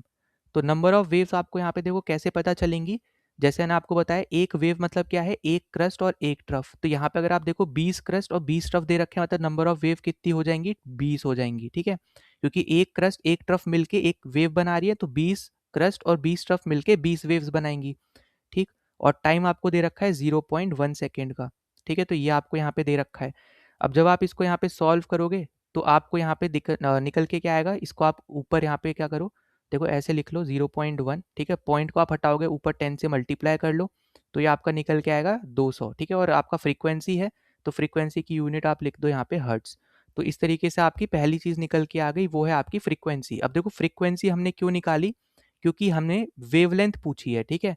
और हमें यहाँ पे स्पीड दे रखी है, तो हमें जब स्पीड दे रखी है और फ्रीक्वेंसी हमें निकालना पड़ेगा, क्योंकि आपका वेवलेंथ निकालने का फॉर्मूला क्या होता है, ये आपको थोड़ा आइडिया इसके बारे में होना चाहिए। देखो एक फॉर्मूला हम लोग पढ़ते हैं, v is equals to f into lambda, ठीक है। अब इसका मतलब क्या है, v बेसिकली आपका क्या होता है, ये होती है आपकी स्पीड। फिर आप यहाँ पे कैसे निकालोगे स्पीड ऑफ अ वेव को, फ्रीक्वेंसी को आप यहाँ पे माइनस कर दो, ठीक है, सॉरी यहाँ पे मल्टीप्लाई कर दो, ठीक है। तो यहाँ पे वापस से लिख देता हूँ, फ्रीक्वेंसी को आप क्या करो, मल्टीप्लाई करो, ठीक। फ्रीक्वेंसी को आप यहाँ पे क्या करो, मल्टीप्लाई करो वेवलेंथ से। वेवलेंथ बेसिकली आप यहाँ पे लैम्डा से रिप्रेजेंट करते हो, ठीक है। तो ये आपको यहाँ पे याद रखना है, v आपका है स्पीड, f आपका फ्रीक्वेंसी, लैम्डा आपका वेवलेंथ। ये आपका एक फॉर्मूला होता है, ये भी ऑलरेडी मैं आपको यहाँ पे बता चुका हूँ उस वीडियो में। तो यहाँ पे बस आप यहाँ पे आपको क्या करना है, बस आपको वैल्यूज पुट करनी है। स्पीड की जगह आप रख दो यहाँ पे 330, फ्रीक्वेंसी आपने यहाँ पे निकाली, वो आएगी आपकी यहाँ पे 200, और वेवलेंथ आपसे पूछा था तो आप यहाँ पे लिख दो सिंपल लैम्डा, ठीक है। अब आप यहाँ पे लैम्डा की जब आप वैल्यू निकालोगे तो आपकी यहाँ पे निकल के आएगी 330 अपॉन में आपका आएगा यहाँ पे 200, ठीक। जीरो से जीरो आप यहाँ पे क्या कर दो, कैंसिल कर दो। इसको सॉल्व करोगे तो आपकी यहाँ पे निकल के आएगी 1.65 मीटर, आपका यहाँ पे आंसर निकल के आएगा लैम्डा का, जो कि आपका वेवलेंथ है। तो करेक्ट आंसर आपका निकलेगा यहाँ पे सी ऑप्शन, 1.65 मीटर, ठीक है। तो यहाँ पे दो क्वेश्चन, मतलब दो बेसिक फॉर्मुलेस आपके यूज हुए हैं, जिसमें से एक बेसिक पॉइंट बस आपको पता होना चाहिए था, वो है आपका यहाँ पे ये वाला, ठीक है। एक कंप्लीट वेव कब हम बोलते हैं, तो वो हम बोलते हैं जब आपके पास एक क्रस्ट प्लस एक ट्रफ हो, तो हम उसको कंप्लीट वेव बोलेंगे। वो आपको मैंने समझा दिया, दोनों फॉर्मुलेस आपको यहाँ पे मैंने बता दिया। पहला आपका ये वाला फॉर्मूला था और दूसरा आपका ये वाला था, ठीक है। तो ये दो फॉर्मुलेस यहाँ पे लगने थे। क्वेश्चन बहुत ज़्यादा सिंपल है, बस बेसिक्स थोड़ा आपको थोड़ा आइडिया रहना चाहिए, ठीक है। इसमें कोई भी हार्ड चीज़ नहीं थी इस क्वेश्चन में, ठीक। फिर हम अगले पे चलते हैं। अगला आपको दे रखा है an X-ray can be deflected. तो यहाँ पे बेसिकली अब आपसे पूछा है कि इन चारों ऑप्शन में से क्या चीज़ आपकी सही है एक्सरे के रिलेटेड, ठीक है। तो देखो यहाँ पे आपको ऑप्शन क्या क्या दे रखे हैं, वो अगर हम यहाँ पे थोड़ा देख लेते हैं। तो पहला ऑप्शन देखो आपको यहाँ पे दे रखा है कि बाय मैग्नेटिक फील्ड आपका यहाँ पे एक्सरे जो है वो यहाँ पे डिफ्लेक्ट कर जाता है, इलेक्ट्रिक फील्ड से हो जाता है, या फिर दोनों से हो जाता है, या फिर किसी से भी नहीं होता है। तो यहाँ पे आपको सबसे इंपॉर्टेंट चीज़ है, ठीक है, पहली चीज़ याद रखना, एनसीईआरटी बेस्ड है, पहले भी करवा चुका हूँ, पीवाईक्यू बेस्ड है ये वाला क्वेश्चन भी, ठीक है। इस बार तो आपको बहुत सारे क्वेश्चन पीवाईक्यू एनसीईआरटी बेस्ड देखने को मिले हैं फिजिक्स से रिलेटेड। और आपको पता होगा कि आपका जो एक्सरे होती है ये आपकी एक इलेक्ट्रोमैग्नेटिक होती है, ठीक है, इलेक्ट्रोमैग्नेटिक वेव होती है। तो ये भी आपको यहाँ पे आइडिया होगा इसके बारे में भी, ये भी क्या है, एक इंपॉर्टेंट पॉइंट बन जाता है। तो ऑब्वियस सी बात है, जब आपकी ये इलेक्ट्रोमैग्नेटिक वेव है तो इसके पास कोई भी क्या होगा, यहाँ पे कोई भी चार्ज नहीं होगा, ठीक है, ये भी आपको पता होगा। तो पहला पॉइंट ये आपको पता होना चाहिए, इलेक्ट्रोमैग्नेटिक वेव है, दूसरा इसके पास कोई भी चार्ज नहीं होगा, ठीक है। और इन्हीं दो पॉइंट्स की वजह से ना तो यहाँ पे ये डिफ्लेक्ट कर पाएगा यहाँ पे इलेक्ट्रिक फील्ड से, ना तो ये डिफ्लेक्ट होगा, ठीक है, नो डिफ्लेक्शन ड्यू टू, ठीक है, ड्यू टू ना तो इलेक्ट्रिक फील्ड और ना ही मैग्नेटिक फील्ड, ठीक है। तो इसको ऐसे लिख लो या तो, ठीक है, इलेक्ट्रिक फील्ड और ना ही यहाँ पे मैग्नेटिक फील्ड, ठीक है, मैग्नेटिक फील्ड, ठीक। तो यहाँ पे ये दोनों पॉइंट है जो आपको याद रखने हैं, इसलिए करेक्ट आंसर आपका क्या बनेगा, यहाँ पे डी ऑप्शन आपका बनेगा, जो आपको यहाँ पे याद रखना है। तो बहुत ज़्यादा यहाँ पे एक इंपॉर्टेंट पॉइंट है जो आपसे यहाँ पे हो सकता है पूछ लिया जाए, तो ये आपको यहाँ पे पता होना चाहिए, ठीक है। तो ये आपका एक इंपॉर्टेंट पॉइंट हो गया, तो प्लीज़ इस चीज़ को यहाँ पे याद रखना। यहाँ पे ना तो वो इलेक्ट्रिक फील्ड से आपका डिफ्लेक्ट होता है, ना ही मैग्नेटिक फील्ड से डिफ्लेक्ट होता है, ये आपका डायरेक्टली पहले भी आ रखा है और वापस से आपको यहाँ पे पूछा गया है, ठीक है। तो करेक्ट आंसर आपका बन गया यहाँ पे डी ऑप्शन। फिर 28 आपसे बोल रहे हैं यहाँ पे कि in simple astronomical telescope the objective and the eyepiece use respectively are, ठीक है। तो सिंपल एस्ट्रोनॉमिकल टेलीस्कोप में जो ऑब्जेक्टिव होता है और जो आई पीस होता है वो आपका यहाँ पे क्या होता है, ठीक है। अब ये वाला चीज़ भी ऑलरेडी मैं आपको यहाँ पे करवा चुका हूँ। वैसे अगर आप देखो, मैंने आपको माइक्रोस्कोप वाला एक क्वेश्चन मैंने कराया था जहाँ पे मैंने आपको ऊपर से नीचे तक उसकी ऑब्जेक्ट्स मतलब क्या-क्या यूज़ होता है, क्या-क्या आपको देखने को मिलता है उसमें हमने अरेंज किया था सीक्वेंस वाइज़, ठीक है?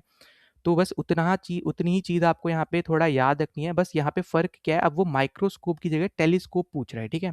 तो ये क्वेश्चन हाँ, बहुत मतलब ऐसा है कि थोड़ा बाहर टाइप का है, मतलब आउट ऑफ सिलेबस तो यहाँ पे नहीं बोलेंगे, पर थोड़ा अलग तरीके से आपसे यहाँ पे पूछा हुआ है। तो इसलिए मैं ये नहीं बोलूँगा कि ये ईज़ी क्वेश्चन है या फिर आप इसको हर कोई इसको कर लेता है, ऐसा नहीं है, ठीक है? तो ये क्वेश्चन था थोड़ा जो आप यहाँ पे हो सकता है यहाँ पे जो छोड़ सकते थे या फिर आपका जो गलत हो सकता है, ठीक है? क्योंकि हम लोग जनरली माइक्रोस्कोप वाला पढ़ते हैं क्योंकि वो हमारे यहाँ पे सिलेबस में 9th 10th वाले में दे ही रखा है। 11th 12th का सिलेबस फिजिक्स में अगर आप देखोगे तो वहाँ पे आपको देखने को मिल सकता है, पर 11th 12th का syllabus as compare to 9th 10th इतना इम्पोर्टेंट नहीं बनता है, क्योंकि आपके सिलेबस में वो आता नहीं है ज़्यादातर, ठीक है? 1-2 क्वेश्चन जैसे मैंने पहले ही बोला था आपको आएँगे, तो वो कुछ इसी टाइप के क्वेश्चन रहते हैं वो, ठीक है?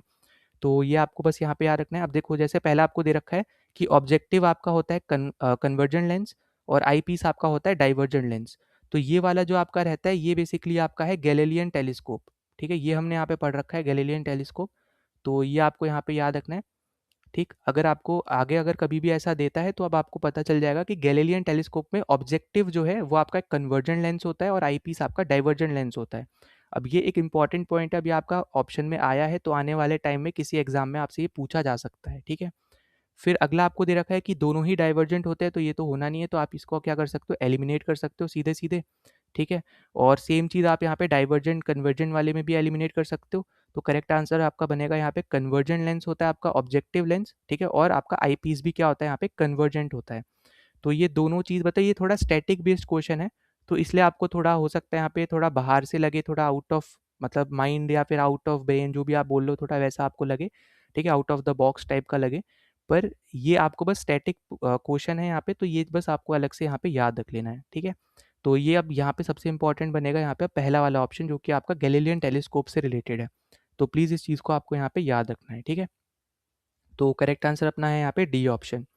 और जो आपको मैंने पहले भी पीवाईक्यूज़ में करा रखा है, सीक्वेंस मैंने आपको समझाया था, वो प्लीज़ ज़रूर देख लेना, वो आपको पूछा जा सकता है, ठीक है?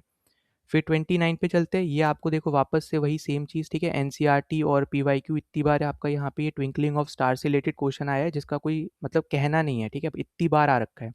चाहे आप सीडीएस की बात करो, सीएपीएफ की बात करो, एफकेट में भी यहाँ तक कि ये ऐसा क्वेश्चन आया था, ठीक है? तो ये पॉइंट आपको यहाँ पे याद रखना है कि करेक्ट आंसर इसका रहेगा यहाँ पे रिफ्रैक्शन ऑफ लाइट। तो ये हमने यहाँ पे ऑलरेडी बहुत बार पढ़ रखा है, ठीक है? सारे फिनोमिना हमने यहाँ पे पढ़ रखे हैं, डिफ्रैक्शन हो गया, चाहे पोलराइजेशन हो गया, इंटरफेरेंस हो गया। तो इतना हम लोग यहाँ पे अभी डिटेल में इस सब में नहीं जाएंगे, ठीक है? एटमॉस्फेरिक रिफ्रैक्शन से रिलेटेड बेसिकली आपको ट्विंकलिंग ऑफ स्टार आपको यहाँ पे देखने को मिलता है, ठीक है? डेंसिटी ऑफ लाइट आप बोल सकते हो, एयर लेयर्स की डेंसिटी की वजह से आपकी जो लाइट होती है वो बेंड होती है रेंडमली, उसकी वजह से आपको यहाँ पे ये देखने को मिलता है। तो बहुत बार हम इसको डिस्कस कर चुके हैं, तो प्लीज़ इसको ज़रूर देख लेना, एनसीईआरटी में कंप्लीट यहाँ पे दे रखा है अच्छे से, तो आप उसको ज़रूर पढ़ सकते हो, ठीक है? फिर 30 पे चलते हैं। अब देखो 30 वाला भी आपका थोड़ा आउट ऑफ बॉक्स टाइप का क्वेश्चन है, ठीक है? Out of box. तो ये वाला भी आप समझो यहाँ पे स्टैटिक बेस्ड ही है, ठीक है? और ये कभी ना कभी ऐसे टाइप के 1-2 क्वेश्चन दे ही देंगे, ठीक है? ऐसा नहीं है कि हर बार ही सब ईज़ी ही दे या फिर सब ऐसे टाइप के क्वेश्चन दे, ऐसा नहीं है। आपको पता है 27 से 30 क्वेश्चन आपके साइंस पोर्शन से आते हैं हमेशा, ठीक है? उसमें से 3 क्वेश्चन तो आपको ऐसे देखने को मिल सकते हैं या फिर किसी-किसी पेपर में 1 भी नहीं मिलता है, ठीक? तो 0 से 3 क्वेश्चन ऐसे मान लो आपको ऐसे टाइप के क्वेश्चन देखने को मिलेंगे। तो यहाँ पे आपको जो दे रखा है वो आपको दे रखा है कि वेन डे ग्राफ जनरेटर जो है, वो क्या जनरेट करता है, ठीक है? तो यहाँ पे वो जनरेट करता है इलेक्ट्रोस्टैटिक चार्ज। तो ये बस आपको यहाँ पे याद रखना, ये आपको इम्पोर्टेंट है, जो बस पता होना चाहिए। बस इसका मेन पर्पस बेसिकली बस आपसे पूछा था कि ये क्या जनरेट करता है, तो वो आपका जनरेट करता है इलेक्ट्रोस्टैटिक चार्ज। बस डायरेक्ट स्टैटिक बेस्ड क्वेश्चन है, इससे ज़्यादा डीप में यहाँ पे जाने की यहाँ पे ज़रूरत है नहीं, क्योंकि ज़्यादा डीप जाओगे तो जो बाकी जो चीज़ें हैं, जो जो आप जहाँ से स्कोर कर सकते हो, वो फिर आप यहाँ पे भूल जाओगे, ठीक है? क्योंकि अगर आप यहाँ पे देखो 2 क्वेश्चन हटा दो तो 8 क्वेश्चन तो बहुत ज़्यादा ईज़ी ही थे, है ना? क्योंकि आपको दिख रहा है जैसे पहला क्वेश्चन हमने यहाँ पे जो सॉल्व किया, ये वाला, ये तो आपको पिछले साल ही आपको चारों रूल दे रखे थे और ये तो आपके सिलेबस में भी हैं, ठीक है? तो ये तो आपको यहाँ पे पता हो अगर होते तो आप ये तो बहुत ईज़िली कर जाते। फिर उसके बाद डायरेक्ट आपका एनसीईआरटी बेस्ड क्वेश्चन ही सब आपको यहाँ पे देखने को मिल रहे हैं। डायरेक्ट फॉर्मूला बेस्ड क्वेश्चन देखने को मिल रहे हैं, जो मैंने आपको यहाँ पे फॉर्मूला वाली वीडियो में भी बता रखे हैं इंपॉर्टेंट फॉर्मूलाज़। तो ये सब आप यहाँ पे ईज़िली कर सकते हो, ठीक है? 1-2 क्वेश्चन, ज़्यादा से ज़्यादा 3 क्वेश्चन आपको ऐसे हमेशा देखने को मिलेंगे जो थोड़े बाहर से आ जाते हैं, थोड़ा आपके जो आपको थोड़ा दिक्कत दे सकते हैं साइंस पोर्शन की अगर हम स्पेसिफिकली बात करें उस केस में, ठीक है। बाकी आपका ऐसे जिसमें इतना ज़्यादा इंपॉर्टेंट नहीं है, इसमें ज़्यादा दिमाग मत लगाना, ठीक है। स्टैटिक बेस्ड क्वेश्चन था, तो याद रखना कि वेन डे ग्राफ जनरेटर जो है वो आपका इलेक्ट्रोस्टैटिक चार्ज को जनरेट करता है, ठीक। तो ये आपका क्या हो गया यहाँ पे एक इंपॉर्टेंट पॉइंट हो गया जो आपको यहाँ पे याद रख लेना है। तो करेक्ट आंसर आपका बन जाएगा यहाँ पे ए ऑप्शन। सुनाओ, इसके साथ हमने अपने 2025 के जितने भी क्वेश्चंस आपको फिजिक्स से पूछे गए थे वो हमने सब यहाँ पे डिस्कस कर लिए। अगर आपको किसी भी क्वेश्चन में कोई भी डाउट हो तो आप यहाँ पे ज़रूर कमेंट सेक्शन में आप यहाँ पे मेंशन कर सकते हो, उसको मैं यहाँ पे क्लियर कर दूंगा। और दूसरा है आपका यहाँ पे कि अगर आप पहली बार यहाँ पे चैनल पे आए थे तो प्लीज़ सब्सक्राइब कर देना, वीडियो को शेयर, वीडियो को लाइक कर देना ताकि ज़्यादा लोगों तक ये वीडियो पहुँच पाए, उनके यहाँ पे हेल्प हो पाए। और अगर आपको इसकी पीडीएफ चाहिए तो आप टेलीग्राम चैनल ज्वाइन कर सकते हो, लिंक आपको मिल जाएगा यहाँ पे डिस्क्रिप्शन में। बाकी आपका जो दोनों बाकी पीवाईक्यूज़ के जो लिंक है सीरीज़ के, सीएपीएफ के और सीडीएस के, वो मैंने यहाँ पे डिस्क्रिप्शन में दे रखे हैं। उनको आप ज़रूर यहाँ पे सेव कर लेना, वहीं पे ही आपको सारी वीडियोज़ देखने को मिल जाएंगी, ठीक है। सीक्वेंस वाइज आपकी अरेंज कर रखी हैं, वहाँ पे आपको सब देखने को मिल जाएगा। बाकी हम मिलते हैं नेक्स्ट वीडियो में। जय हिंद।